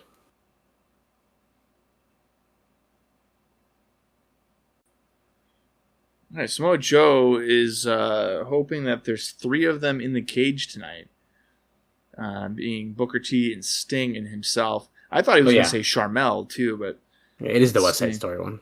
Yeah, okay, so I was right. Yeah, and then Rey Mysterio has the wig on. Yeah, I think that's what 2006. Yeah, it is. Yeah, it's been a while. Anyways, that video just reminded me of it, which is why I'm even bringing that up. Okay, we're gonna get a fucking video package. Great. We are 27 that we already know about. Sorry, 28 minutes and 2 seconds in. Well, here, let me give you a note. Okay. I only have 2 more, and one of them I have to wait for. So, Kurt Angle's latest on MMA from an interview in the newspaper in Florence, South Carolina, before the house show. He says, "Well, my first priority is TNA. A lot of companies have asked me. In MMA, the danger is always there. If he puts me in a submission hold and I'm too proud and tap out, and he snaps my arm, I'm out for a year or 2. If I were to do it, the money would have to be unbelievable, because if I get injured, I'm out, and I need to provide for my family. If the money I get in MMA does not exceed the money I make in TNA, it's not worth it." Okay, so he's basically saying he would want like $1 million for a fight. Yes. He probably makes him close to that here. Or, whatever, 750,000. I feel like I thought it was like 500,000. I thought that was what Sting was getting. Oh, that might be true. And I think Kurt was making more than Sting. Or they're on equal levels. They're on equal levels, maybe, but then one of them is working a hell of a lot harder. Well, right. So you have those guys making $750,000, and then Taylor Wilde is bringing home about $15,000 a year. And also working at the restaurant down the road. She has to get a part-time job. All right, JB, Kevin Nash. A lot of interviews in the show. You talk to Samoa Joe, he's going to hurt somebody. Joe's going to hurt somebody no matter what. Right. Listen, man, I know you're upset. Don't get upset. This guy's always mad. He's always mad. Oh, they said the bitch word and they censored him. Has Joe ever just been happy? No.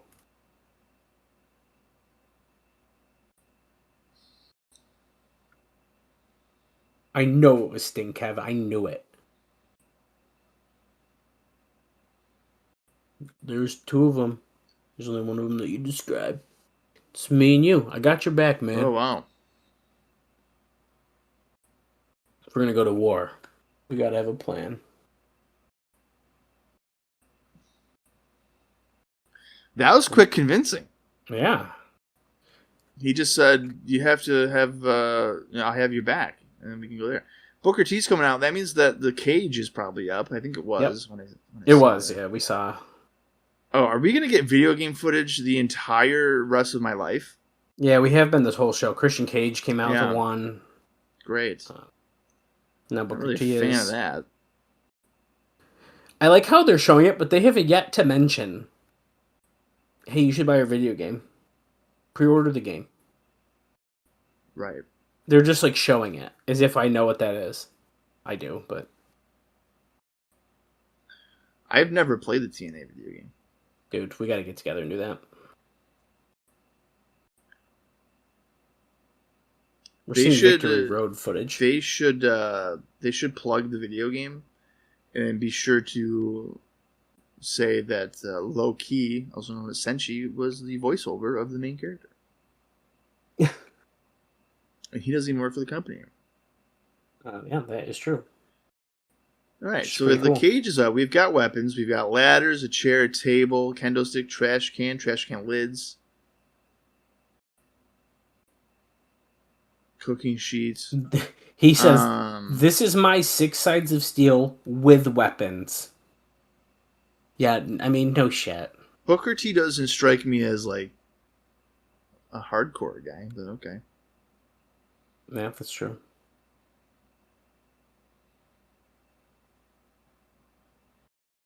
Oh, okay. He's gonna be a gentleman.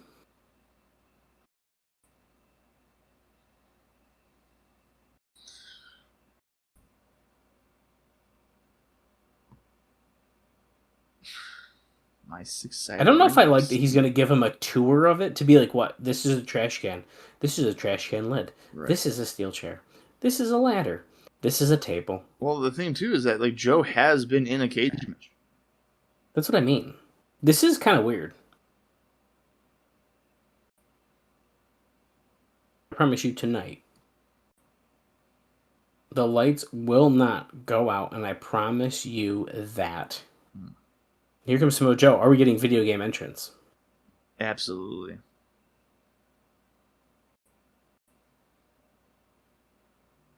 Oh, he's coming through the crowd, so no, we're not. Wow.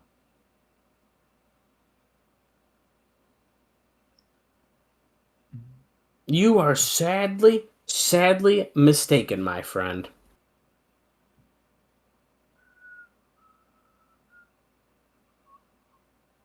Joe.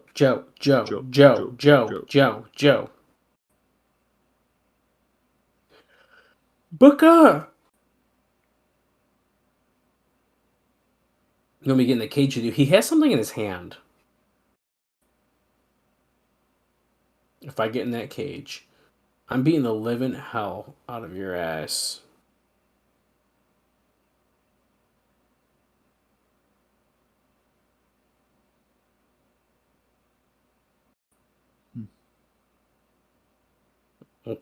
Okay. Oh, it's just his towel. Okay. I thought he had a bag. He's getting in the cage with him. Wait a minute, Joe. Wait a minute. I know you got a funny mohawk and your head is a weird shape. However... You have a funny mohawk and your head is a weird shape. You need to be writing the dialogue for these promos. Okay, well, he's freaking nice and give him a tour. Speaking of Samoa Joe, tonight as we're recording this, I know it's 1:30 a.m., but are you excited about Dark Side of the Ring, Samoa Joe versus Necro Butcher? You know, I don't know. Is it just going to be one of those ones where they're like, yeah, we just beat the hell out of each other? Yeah, I'm pretty sure that's all. I'm pretty sure that's all it is. It was a violent match, okay. Necro Butcher never amounted to anything nationally, aside from like a very brief run in Ring of Honor. And obviously Joe's became whatever, but yeah, okay, it's a bloody match. I mean, if you watch any IWA Mid-South show... Well, they didn't know what was going to happen, dude. There's a lot of blood, so... Kevin Nash is out here, and he's holding the cage door shut from Booker, and he... This feels like a heel thing to do right now. Yeah, but because he's the babyface, and we hate Booker T, it's a babyface thing to do. Once again, Bob, as you know, and I know, there's a gray area, bro. We don't have heels and faces here in TNA, bro. And here comes Sharmell. Brett is texting me again. Sharmell is not going to get past Kevin Nash. Give me. Yeah. I mean. Oh, and he picks her up and he's taking her away. Watch where your hand is there, Kevin. He was being a good guy.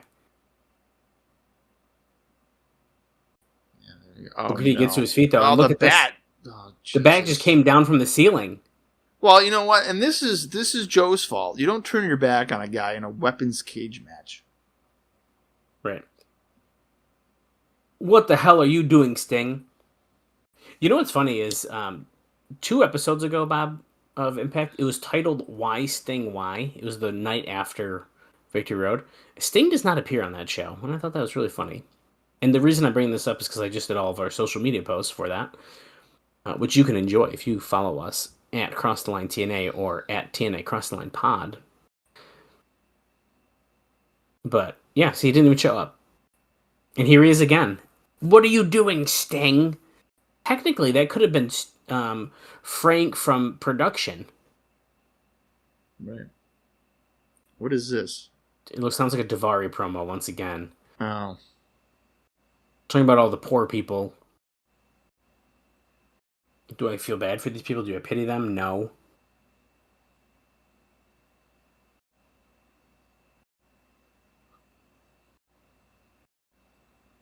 Wow, he's making some very valid points. Am I supposed to be mad at this? I was just thinking that.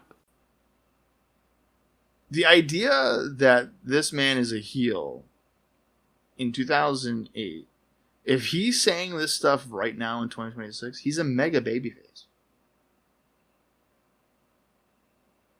The gas prices in 2008 were over $4. How were people affording this? It's almost as if we're experiencing that right now. Right. Sheik Abdul. But he would be a babyface right now. Yeah. I mean, he'd be super over as baby. We're back from commercial, and AJ is down in the ring checking out Samoa Joe, who is like acting as if he's dead. Oh, sorry, we weren't at commercial yet. We just cut away, and now we're. Are they not taking is the cage up for the rest of the show? I don't know. We're only 38 minutes into this.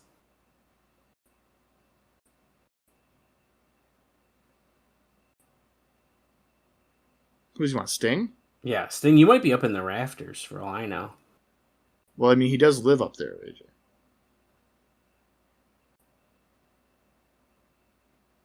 See? I've been defending you for 3 weeks, waiting to talk to you. What is going on with Sting?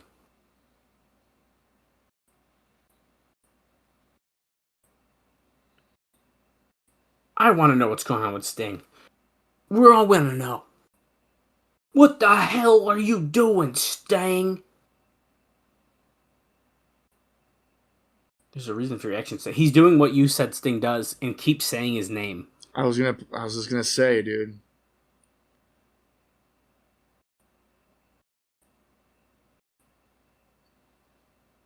Sting. But you know what?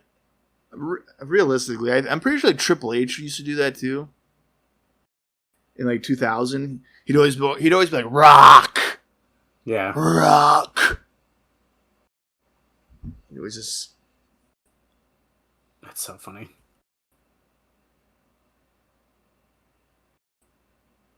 This is a passionate promo. I know, but because this storyline is so goofy, I can't even like buy into this. I never thought it's not in a million years. The Sting turning thing? Sting is turning. He's clearly beating up good guys. No, he is not clearly doing nothing. He fucking hit Joe with a baseball bat at Victory Road. What are you talking about? It was a moral obligation he had. Oh my god. Oh shit. Oh, that's not. That's Kurt Angle. Olympic Slam. Dude, he looked like fucking nuts behind AJ when the lights just turned back on. You want to sleep with my wife? Get your ass up, AJ.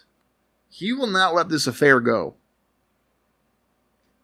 Which is once again hilarious because he's been separated from her for at least 2 years. Right. She's been living in a townhome in Pittsburgh. You want to sleep with my wife? Now, AJ and Kurt are in the weapons cage. Do we just keep this up and just let them go at it? Might as well. And another Olympic slam. That one looked like it hurt.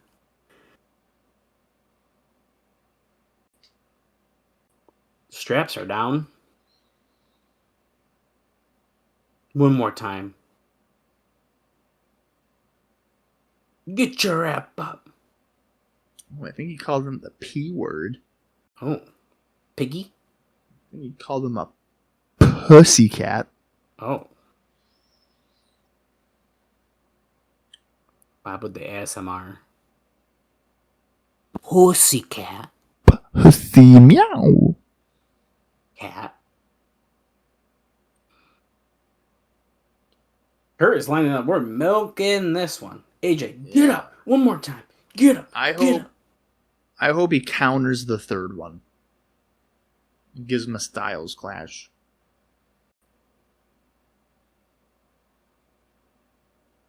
All right. Can we just do it already? And there it is. Boom. Here's the thing. Okay, why would AJ be pulling himself up on Kurt's He's attire? so hurt. He's got to get on his feet. Only he knows he's gonna get angle slam again. There was no effort there to even punch him or anything or fight back. I would just stay down. If he wants me to get up, I'm not gonna get up. I'm gonna be like, no, dude, you're just gonna hurt. You're just gonna throw me down again. What are you talking about? Well, he called Sting a coward. Lights turned on. It was Kurt. We're seeing a replay of what we literally just watched. Yep. Okay, we're going back to JB in the locker room. Oh, Big Shark Boy and Curry Man and the beautiful people. What are you two nasty pervs doing in our locker room? Are you trying to get a sneak peek of the beautiful people? Well, Shark Boy, the mermaids won't take your money anymore? Oh, he just called her a slut. Oh my god. Some other flapjacks perking up on their own. Oh, because they're trying to find the ring. Jay Lethal and SoCal Val's wedding ring. Shark, very angry. Shark, Curryman should not be talking this fluent English. I think that's kind of the gimmick here. He's talking very good. And he just said, him and Angelina Love go action, action, action, action, action, action. That was good. That was pretty good.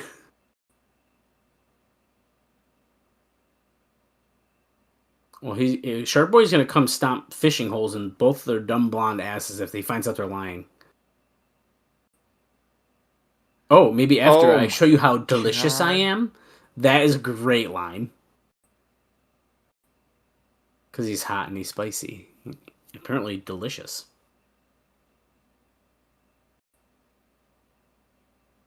Oh. I'm ready for tonight's match, but is she ready? Oh, she's ready. The beautiful people. Oh, wait a minute. Velvet used she as, like, in quotes. Oh. You think Jeff Jarrett's coming back and he's wearing a wig? Yeah, I'm pretty sure it's not going to be Kurt. The only thing I could think of was the person that Kurt Angle was on a date with who had a hairy chest. I mean, maybe that's who it is.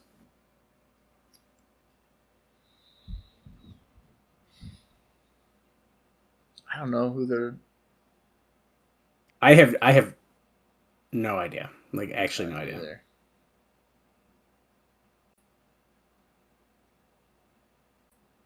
Okay, Petey Williams against Consequences Creed 1-on-1 tonight.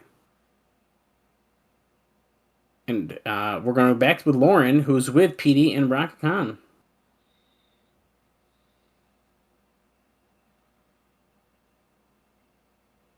They call him the shooting star, Consequences Creed.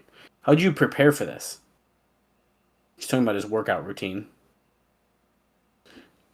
I did all this shit, and then I had breakfast. No big deal.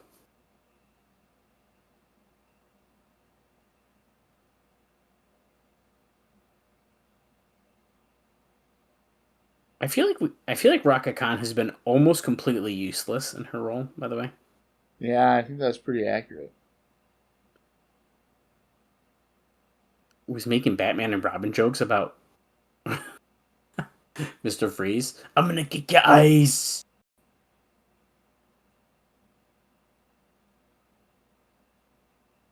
Who is he beating here? Who? He wears red, white, and blue. He dances around the ring like a fool. They're really playing into him being from Rocky.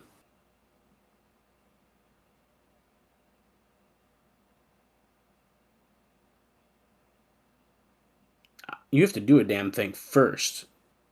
But I have. I'm the Maple Leaf Muscle. I'm the definition of definition. Definition. Prepare to face the consequences. I'd have Creed win. Well, they didn't say it was a title match, so I think that should tell you who's probably going to win then.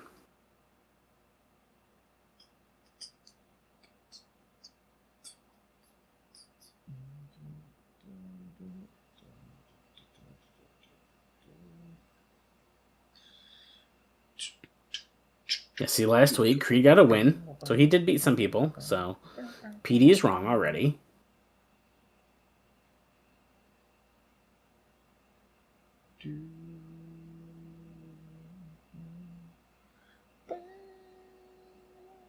Accompanied by Raka Khan, who's about 2 feet taller than he is with the heels that she's got on. Yeah.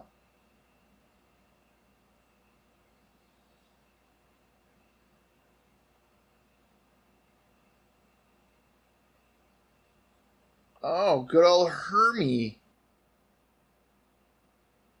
Oh, yes, I love Hermie when he's back on commentary. I don't really get it, but he's here. You know, he provides a lot for us.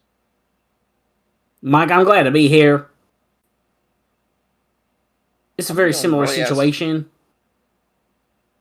Joe Gibbs Racing. He's doing racing stuff. I don't know about that.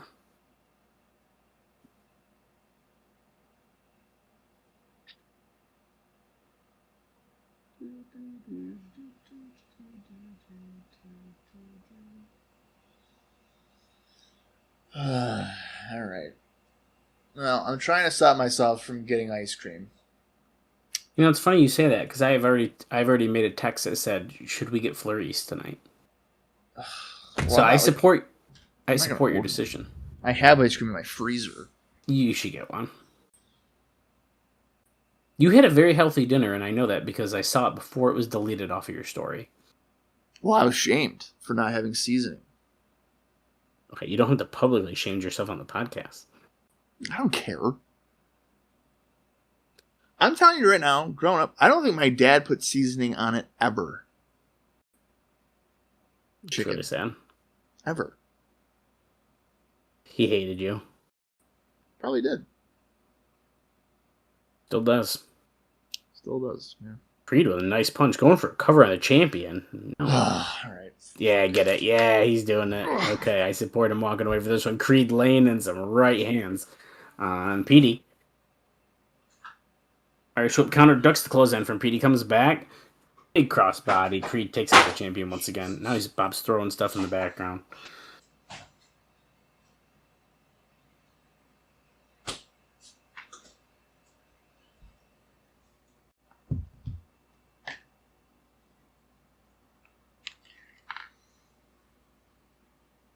Springboard Bulldog by Creed. Oh, he's got a whole pint. I thought he was grabbing out like an ice cream bar. No. Ice cream bar? Who does ice cream? He's got literally an entire tub of ice cream. Okay, put it back. This is not what I thought you were going to do. It's not even the whole thing. There's like a bowl full. Show me. Show me. Because you're a liar. That's a shit ton of ice cream, dude. Look at Master of the Hurricane Rana. No, Petey it's not. Does it to the floor. What are you talking If you about? eat that, you're going to be shitting for days. Well, sign me up, dude, because you know how I took a 6-pound shitter earlier before I got on the fucking podcast. We're really doing this right now. We are literally doing this. Bob's breaking world records before the podcast. I'm glad it was before the podcast. I know. Wow, I've just found out that my light is offline for the office, so it's going to get very dark in here very soon, and I don't have a way to turn the light on. It's not ideal.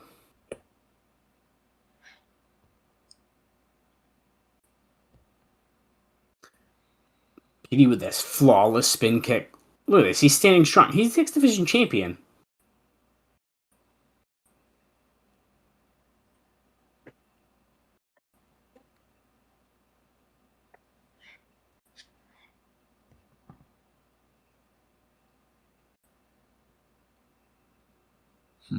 Look at that spin drop kick.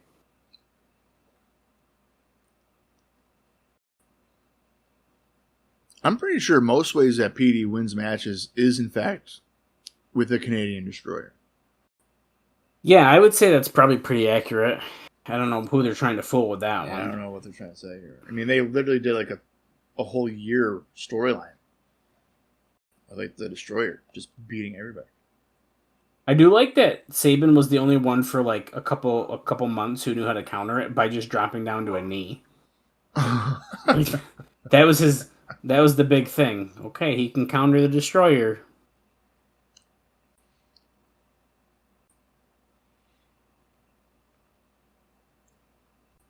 That is honestly hilarious. Yeah, it is.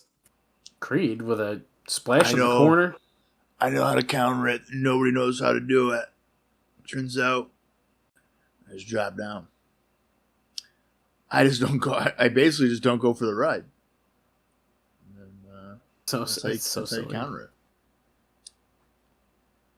Rock Khan on the apron distracting Creed, and he is going for it. But look at that. Hacking. He knew Petey was coming.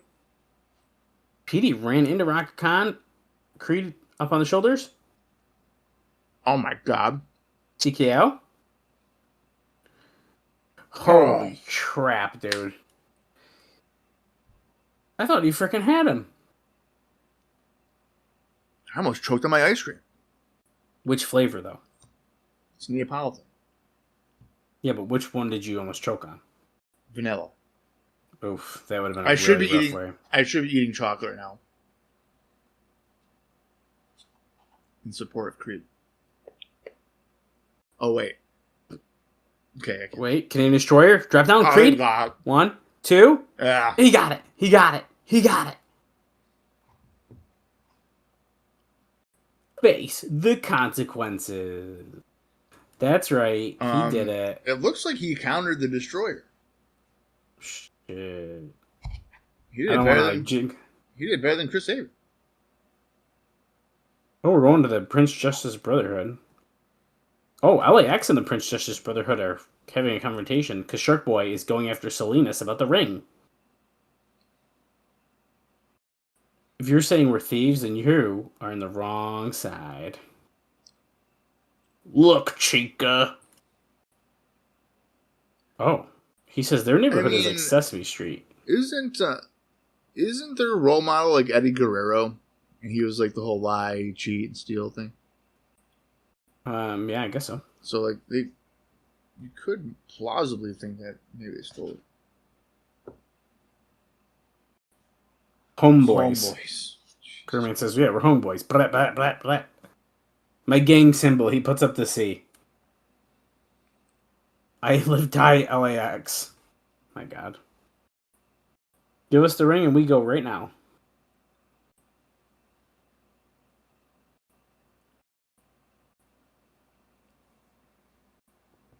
If I were you, I'd get to stepping. Be that. Oh, Super X here. There's a big break in the case at the headquarters. Come back. Okay. That was a lot. Hey, look, here's your chance to cross the line with some upcoming TNA house shows. We'll be talking about these as they happen. August 1st, 2nd, 8th, and now it moves too fast. So now we're the 15th, 16th, 17th, 22nd, 23rd, 24th. Hey, Albany, New York. Look at that. Oh, Albany. Yeah. Nice. Oh, the video of everyone as mobsters is about Bound for Glory. They also used it for Hard Justice, though. They did? The other video, I'm pretty sure, was the Hard Justice one.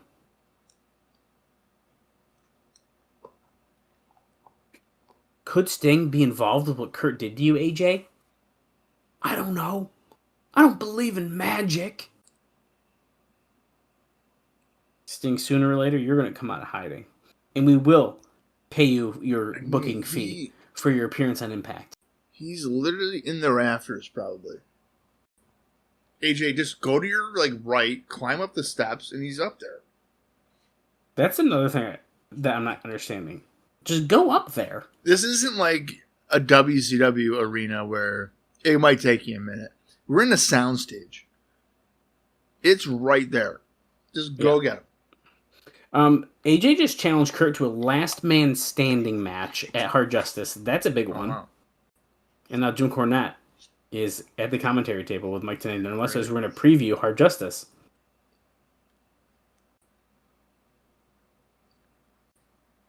Oh yeah, dude. Filthy's going to be there. Ice-T's going to be there? Hell yeah. Ice-T.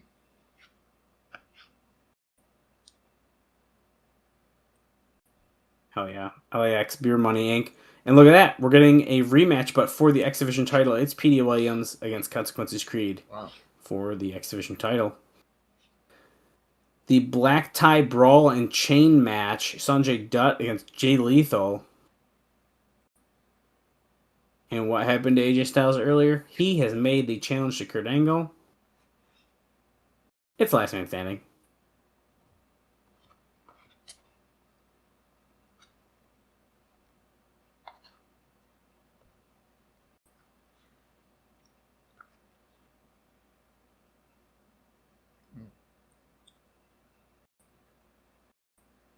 Okay.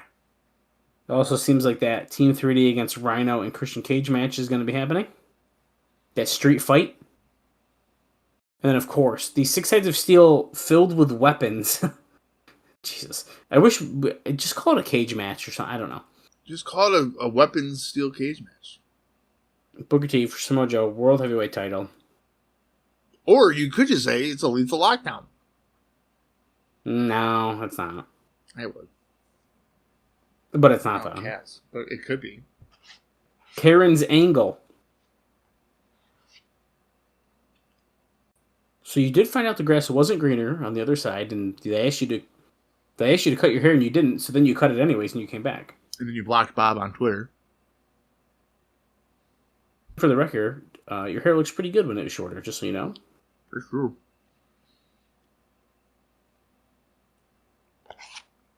You proved that you could hang with the big dogs. Yeah, because he beat Christian Cage one time.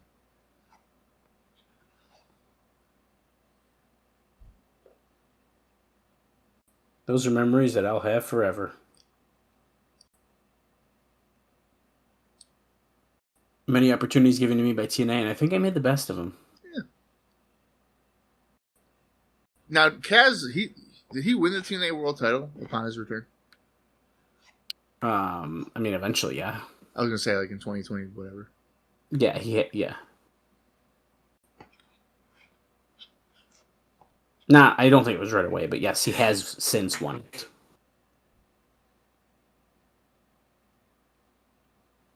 So did Alex Shelley.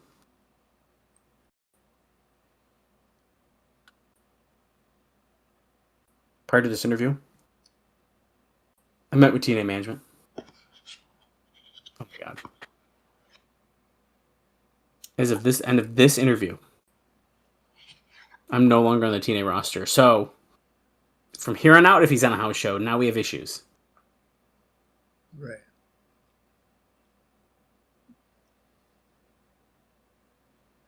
I made the choice to walk away, the choice to burn out, and see what's out there for me. Right. So, we literally just talked about how the last time he did this, it didn't go so hot. So he's going to do it again. I'm sorry you made that decision. I hope that you have Why time is to she reconsider. sorry? He chose to do this for the better of his life. Hey, sorry you're trying to better your life, guys. They're going to greatly miss you. Oh, I thought She just kissed him on the cheek? Yeah, what the... Uh-oh. Kurt Angle's going to be like, you're having your sleep with my wife? Okay, wait. Tomko did something after the cameras were rolling when he left the set. That's unbelievable.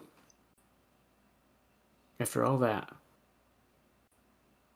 He shoves away the production guy, throws a glass down, flips a table. Oh my God, Tomko. Your husband sent me to make your life a living hell. Today, tomorrow, next week. I mean, right here in your face. I don't think a camera's going to need to see this, and he turns it away. What are we suggesting with that? He's going to make her life a living hell. I don't know. Because that was weird. That's weird. Is he just going to, like, stand over her and yell more? Because, like, that's what he's doing? Right. Now, when he says something like that, then you pull the camera away, you push it away. I think the suggestion is far worse than, like, I'm just going to stare at you. Well, the camera can't see. I don't know. It's weird. Yeah, the camera doesn't want to see this. A weird insinuation. Right. Lauren is now with Kevin Nash backstage. Dude, we have a ton of interview segments on this show, dude. Tons of them.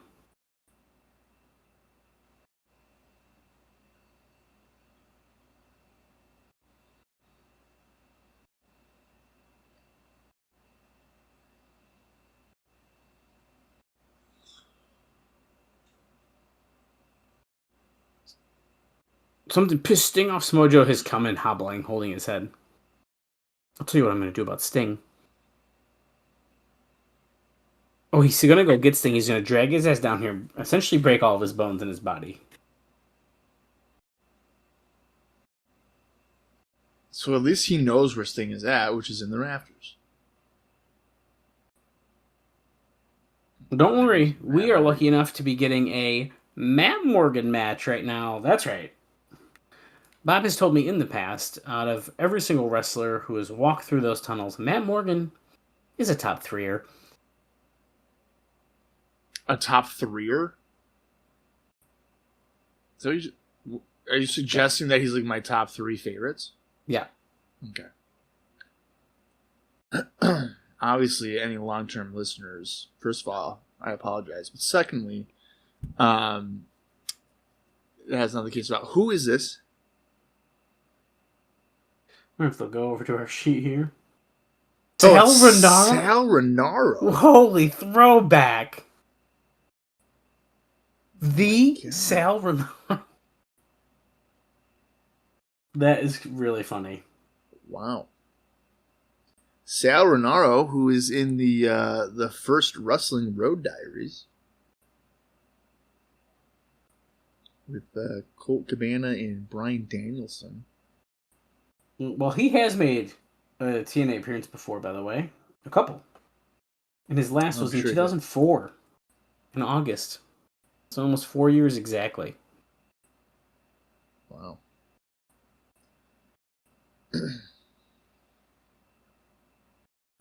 The Elevator? Yeah. And actually, that one that I just mentioned is the only time we actually saw him. The other was a dark match, and one was two of them were on Explosion. Oh my god. Oh, I mean, that looked good by Sal. But... All right. 1, 2, 3. Morgan wins. The countdown for Matt Morgan to become the TNA World Champion is probably beginning. Oh. The Mile High Club? He's the latest member of the Mile High Club of the Blueprint. That's not what that means. It does now. Okay. Hey, Tom, go! Yeah, Punk, I'm talking to you. Just so you know, Sal Rinauro is still wrestling. Of course he is. He's wrestling for NWA, isn't he? Where he was? Yeah, I don't see that here, but... Sal Rinauro? I'm pretty sure it's NWA. No. What? Not since 2024. Okay. So what the hell is he doing? Bunch of indies. Oh my god, yeah, I guess he is. Wait, lights America? out. Look at this. Look who's coming out. Video game Tomko.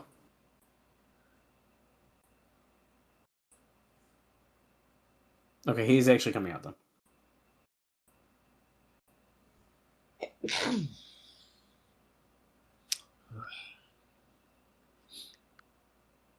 Wow. By the way, if you're following along, we're at 1 hour, 6 minutes, and 43 seconds. Yeah, it looks like Sal Renaro is primarily working currently only in Georgia. So. Tomko, Matt Morgan, the clash we always wanted and needed. Tomko says, let's go. He takes off his shirt. Now, I was booking this match, and it was for, I don't know, the WCW Heavyweight Championship, and it was at Starrcade. I'm strapping Morgan up, because that tan is good. I mean, that's the obvious direction. Security has pulled these guys apart. This is a clash I never thought I wanted, and I still don't. You know, the only thing I wish about that Starrcade rant for Bischoff is that there was that him and Conrad were doing like video, because I think at that point they're still just doing audio. Yeah, I think so. That would have been fun. It would have been great to see his face during that for sure. Yeah. I haven't listened to it in a while, but sometimes I just want to go back and listen to it. I saw it. I've said it before on here. I saw it recently on my YouTube For You page, and I almost clicked on it, but it was like 32 minutes long. Tomko going after Morgan. Somehow the security is just, they're non-existent. We have no more. Yeah. Carbon footprint. I like how Tomko said, I'm going to make your life a living hell, Karen. And by the looks of it, Matt Morgan is making that a short-lived situation, because it looks like he's murdering Tomko. Elevator? Oh, kind of. And Tomko has just joined the Mile High Club. Oh, okay. Oh well, there you go. I guess we're running with it. We are literally running with it. Do they not know what that means? Mile High Club? They have to know what that means. I feel like, how do they not, right? Because if I'm a casual viewer, I'm thinking, Matt Morgan fucked Tomko in a plane? I don't know how both of them are fitting in a plane bathroom, because those are not easy to get into. Yeah. Especially when you gotta go in it twice on a 2-hour flight. Yeah, it's not good.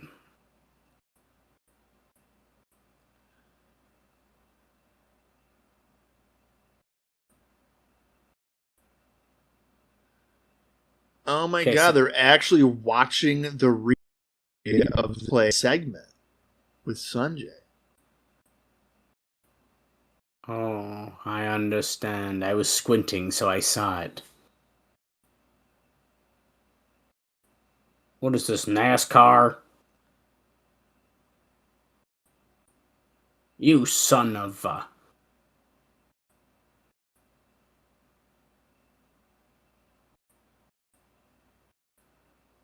The question, Curry, is what do we do next week?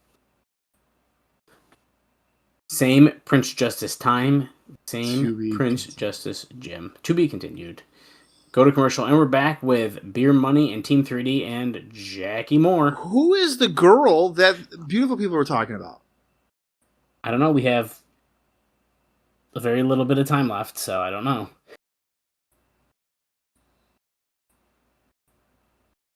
Because what, we have 15 minutes and 24 seconds remaining in the show. Who knows?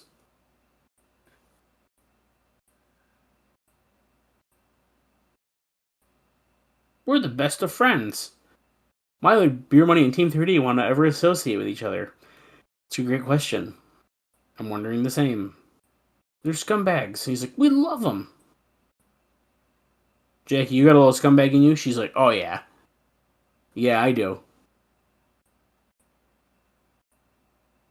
Rhino, you ain't getting your title shot. Because me and my brother Devon ruined it for you.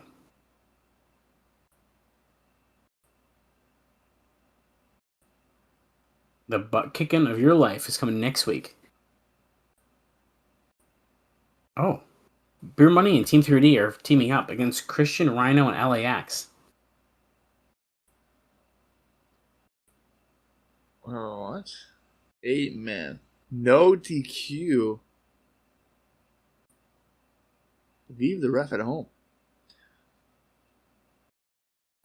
You want to challenge us to a Jersey street fight? We're from New York City. Hell's Kitchen. Oh, there you go. Bob was right. See? And he was offended about it, which is kind of great. Well, I only remember that because LAX tried to murder Johnny Rods. Oh my God, how could we forget? So. Oh, my brother, testify. Sorry about Joe, damn look. Oh, maybe a glass table. Oh, I like that threat. And then your back isn't going to bleed. Oh. Yeah. Burn. Taylor Wilde with a TNA rough cut. The underdog.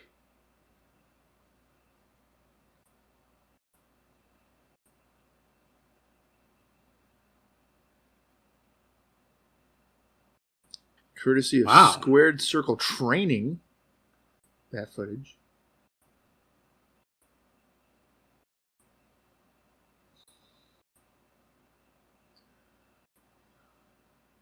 Pound for pound, inch for inch, Awesome Kong is the most terrifying woman I've ever been in the ring with. Bill DeMont, wrestling trainer audio. His debut. He's not training for WWE still, right? In 2008? Or is he?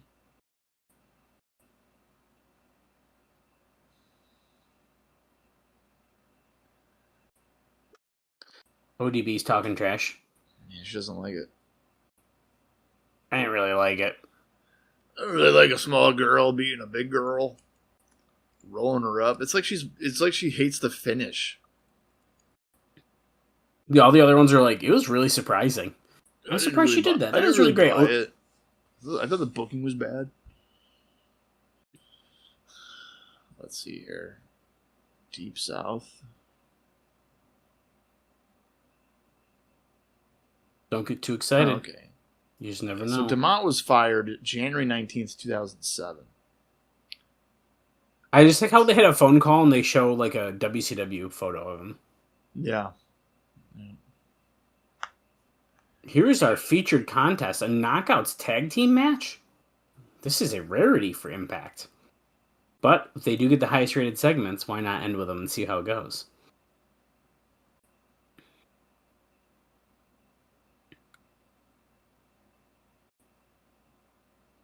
That's right. Velvet Sky was embarrassed by Taylor Wilde.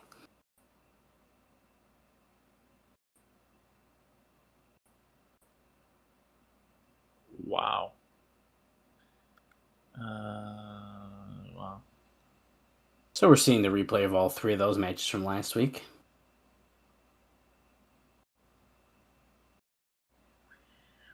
So are we going to meet this, quote, woman during this? I don't know. Well, here comes Gail Kim first from the other team.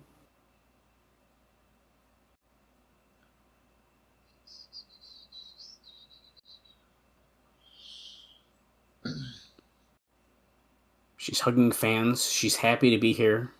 Wearing shiny gold outfit. Velvet and Angelina not intimidated at all. Was that Gail's sister? They didn't actually say, I don't think. They showed her very prominently on camera. Yeah. Gail's partner, none other than the Knockouts champion, Taylor Wilde. Not as much as a strong reaction as Gail. Nope. So that should give you a rough idea of how that's going. I mean, they definitely are taking a chance with it. They took a chance when they had her beat Kong for the title. And here's the thing, Taylor is not bad. Right.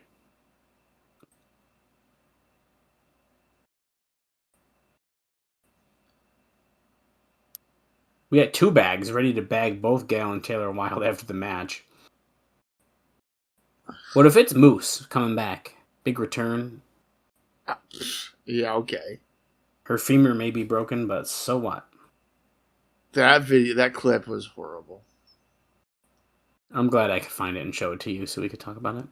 I mean, it's a horrible clip. The injury obviously is horrendous, but then for Ian Ron to run up to her and be like, "No, please don't tell me. Don't tell me, please, no."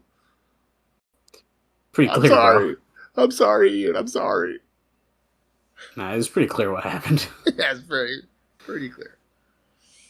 Oh, Velvet attacks Taylor from behind when she went to go tag in Gal.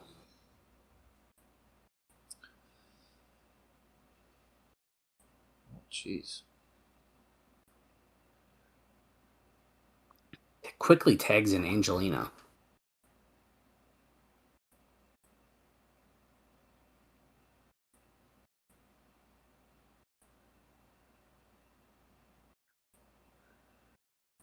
Yeah, Taylor pushes her. She's standing up to Angelina Love. She's not going to deal with this. She's the Knockouts champion. Boom. She's also a full-time waitress. We don't know if it's full-time. I'm sure she's full-time.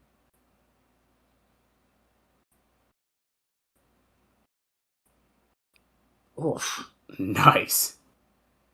Deep arm drag takes out Angelina. Gail Kim gets a tag in, coming off the rope.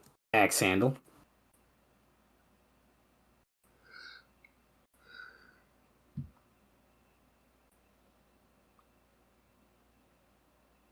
Up and over in the corner. Angelina kind of bumps that, but don't worry.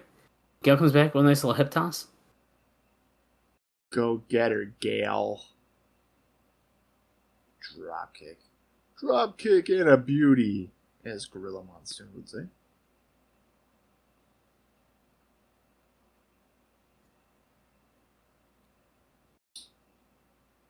Oof.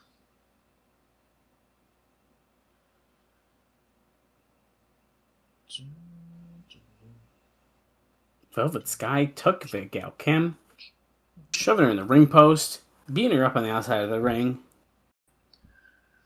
We are going to take a quick commercial break. We will be back. And look at this. Samoa Joe is heading up to the rafters where Sting is supposed to be. Okay, from that camera angle for a minute, it looked like as if he was not making progress up the steps. But he is. The continuation. Now, how is it going to take Joe 6.5 minutes to get to Sting? Probably.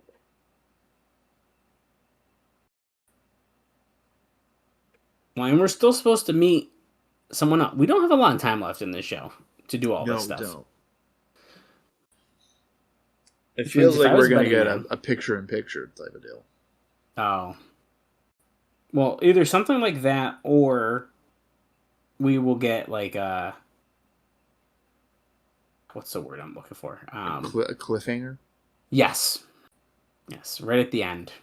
He goes face to face with Sting, and we go off the air, and we won't know what happens till next week. What's going to happen? And then we don't even talk about it again, probably. Guys in the truck, keep it rolling.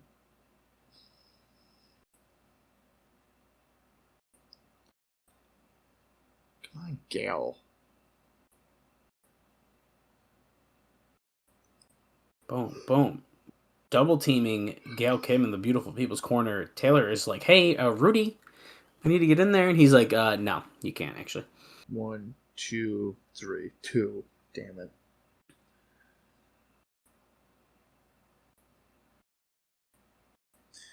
Gail Kim has quite the heart to not stay down. Moves out of the way, that bicycle kick. Code Lung blower on Angelina Love. Could this be it?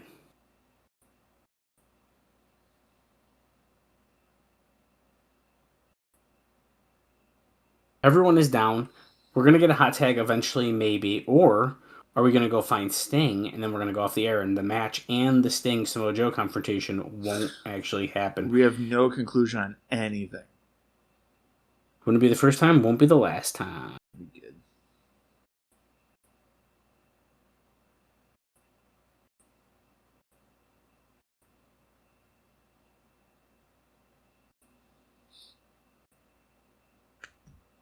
T-Bone cover?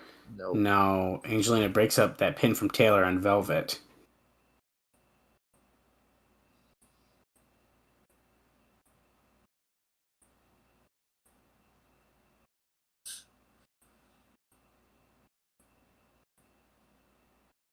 Sorry.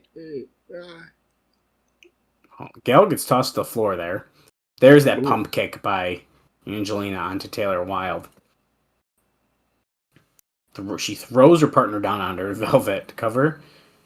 And Taylor's able to kick out.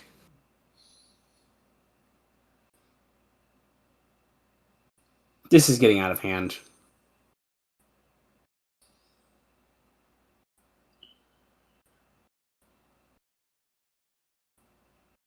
Double team Irish whip.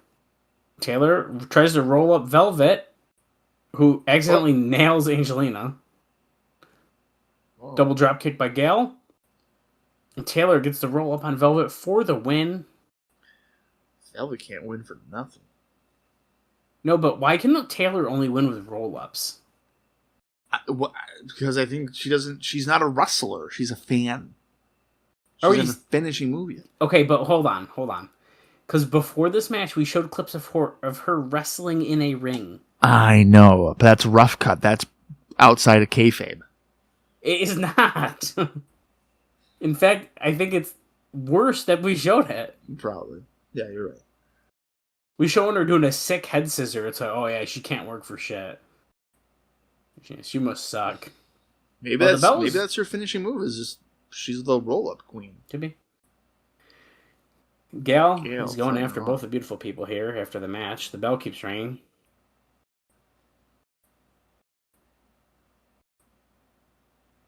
I don't even know if I know if Taylor Wilde does have a oh, here comes Awesome Kong. Is this the woman they're talking about? Is this fucking Kong? Oh my god, it's just fucking Awesome Kong. Dude, because she's back. Remember we kept her off for a little while? We've kept her off for 2 weeks. Look who's back.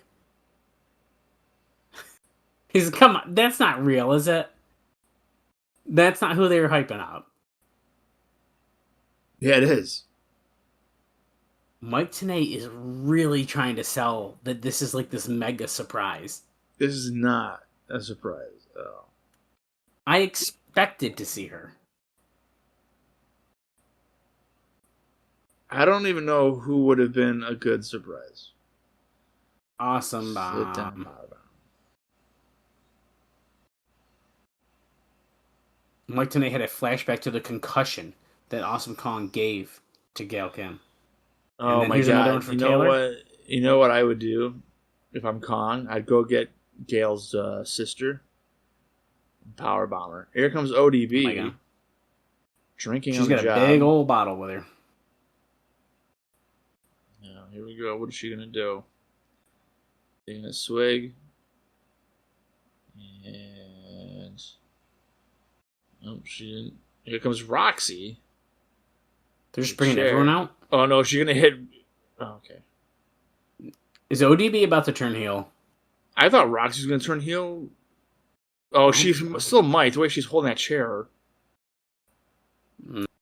They're playing Okay. Kong's song. Yeah, we're good. We're in the clear. Okay, well that. The What is fuck this? Is Tracy down here? They're saying a total change of landscape when it comes to the knockouts. Guys, nothing has changed, just for the record. Nothing. All these people have been here for years. And Tracy's the one that they're like, the landscape is Yeah, changing. like what are we talking about? Listen, I love Tracy, but let's be real, guys. Samoa Joe is still looking for Sting. Oh, he stopped in his tracks. Camera guy, turn around. He's not up there, but there's a bird. It's a fucking crow. And we went off the air. I fucking told you. Okay, but here's the thing. Damn. Judging by that, it looked like that was filmed in an empty Impact Zone. Hold on. Hold on. Let me go. I'll restart that. I'm Hold gonna on do a it second. too. I don't think there was people there. Okay, hang on. TNA cameras have followed him. Now it's hard to. Or is that just looking backstage? I think it's looking backstage. Hold on. Yeah, that's just backstage. Okay. Okay, they looked out. Yeah, good. They're lucky there. Yeah, okay. So, I mean, that show was okay, I guess.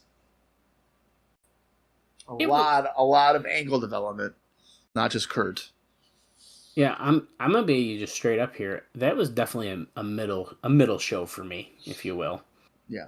And honestly, it's way too many fucking segments, dude. Like interview segments specifically. I don't have a problem with segments.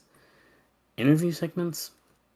That is the definition of a middle of the road show for me. I mean, honestly, this is one of the first times in a while that I look down and I'm like, wow, this feels like it's been going on for a minute. And I look and it says 28 minutes. And I was like, oh, it's gonna be that kind of episode today. Yeah. But it wasn't a bad show. It just wasn't where I like it. So that's a thumbs in the middle for sure.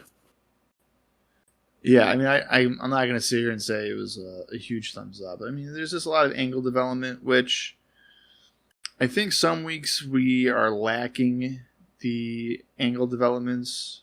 Mm-hmm. And this seems like it's a week where it's like, we'll put them all in one show instead of spacing them out. Maybe that's the problem. I think that's kind of... I think you're right, though. Yeah. I think you're onto something there. So you're giving it a thumbs up. You like it. No, I'm not going to give it a thumbs up. Oh. Because my thing is similar to like what you're saying. So I'm not going to go on a late show ramble here, but just to give you a forewarning of potentially the future. There is a lot of talking in an era of TNA. And a lot of it, I think, is reverting to a WWE formula where it's like a 15-minute talk forever type of thing. And you get very minimal wrestling. Now, we still had a decent amount of wrestling on the show with like matches and stuff like that. Right. And I think the flow was significantly better. Like, it wasn't jarring when we're switching things around or whatever. But as we progress here, you're not a fan of talking. There's going to be moments here where there is a significant amount of shows for a duration of time where it's going to be that type of format. So I'm intrigued to see your reaction to kind of that shift of how I guess I am too. Presented. Because I think my bigger issue here was they were all just interview segments. Yeah. JB's with this person, Lauren's with this person. Oh, we're back with JB with these guys. Okay, Lauren's with this guy. It's like, okay. Yeah. Dallas, I'll just say right now, there was an episode in the 2009 that I watched. And it's why I've taken a step back from it. Within the first 40 minutes of the show, there was like 6 segments with Jarrett and a person that is not debuted yet in our time frame. Okay. Within 40 minutes, it was like they just kept on going back to them. That's a lot. It's too much. It's too much. It's just all talking, and it's sometimes there's no substance to it. It's just to do it, just to have them on the screen. Ugh. So. Well, I can't wait for that. I can't wait either. We'll enjoy that misery together. But we're not there yet, and so we still have a little less misery to deal with.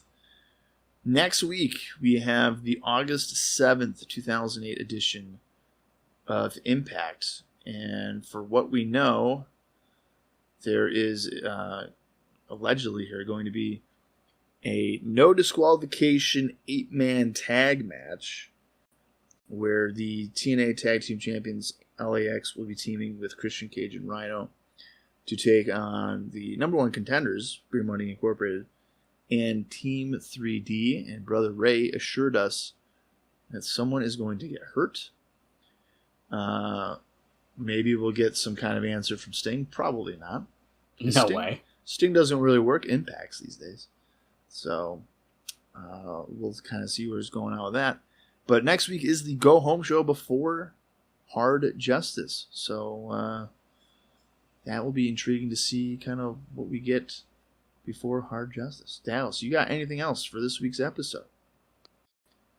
Not really. I guess what I will say is it is an interesting point how you call out Sting not working impacts very much right now, because he's not, like, at all. Yeah.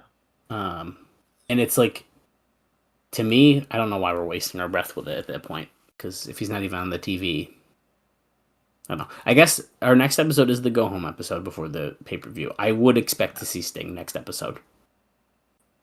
I would as well, but part of me thinks that as a booker, not Booker T, but the actual booker, is I would just, part of me is thinking just drag it out till Hard Justice and make the viewer see, pay to see what he's potentially up to. I mean, that kind of feels like the point of the angle. Yeah, that's a really good point. You don't really know. But for me, I would have avoided, I don't think I would have had Sting attack Joe at Victory Road. Because to me, that tells the intentions here that, you know, he's not this good guy. If anything, I would have had Joe just maybe beat up Sting, and then you cast the doubt as to what is Sting going to do. I think that would have drove you crazy too, though. I'm sure it would. I don't think there's probably nothing, there's probably no win. Yeah, it's a weird situation. Because if Joe attacked him, I would just sit here and be like, well, Sting's going to get his revenge. Like, he's going to beat him up. Right. Yeah, so. Well, time will tell. We're almost going to find out maybe on our next episode. Yeah, well, there's only one way to find out, and that is if you join us next week for the go-home show before Hard Justice. Until then, for Dallas Gridley, I am Bob Colling Jr., and this has been the TNA Cross the Line podcast.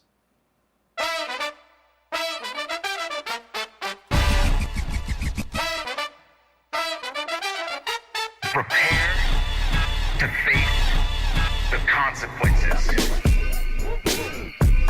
I'm here to make a statement. I'm ready to make my mark on this world.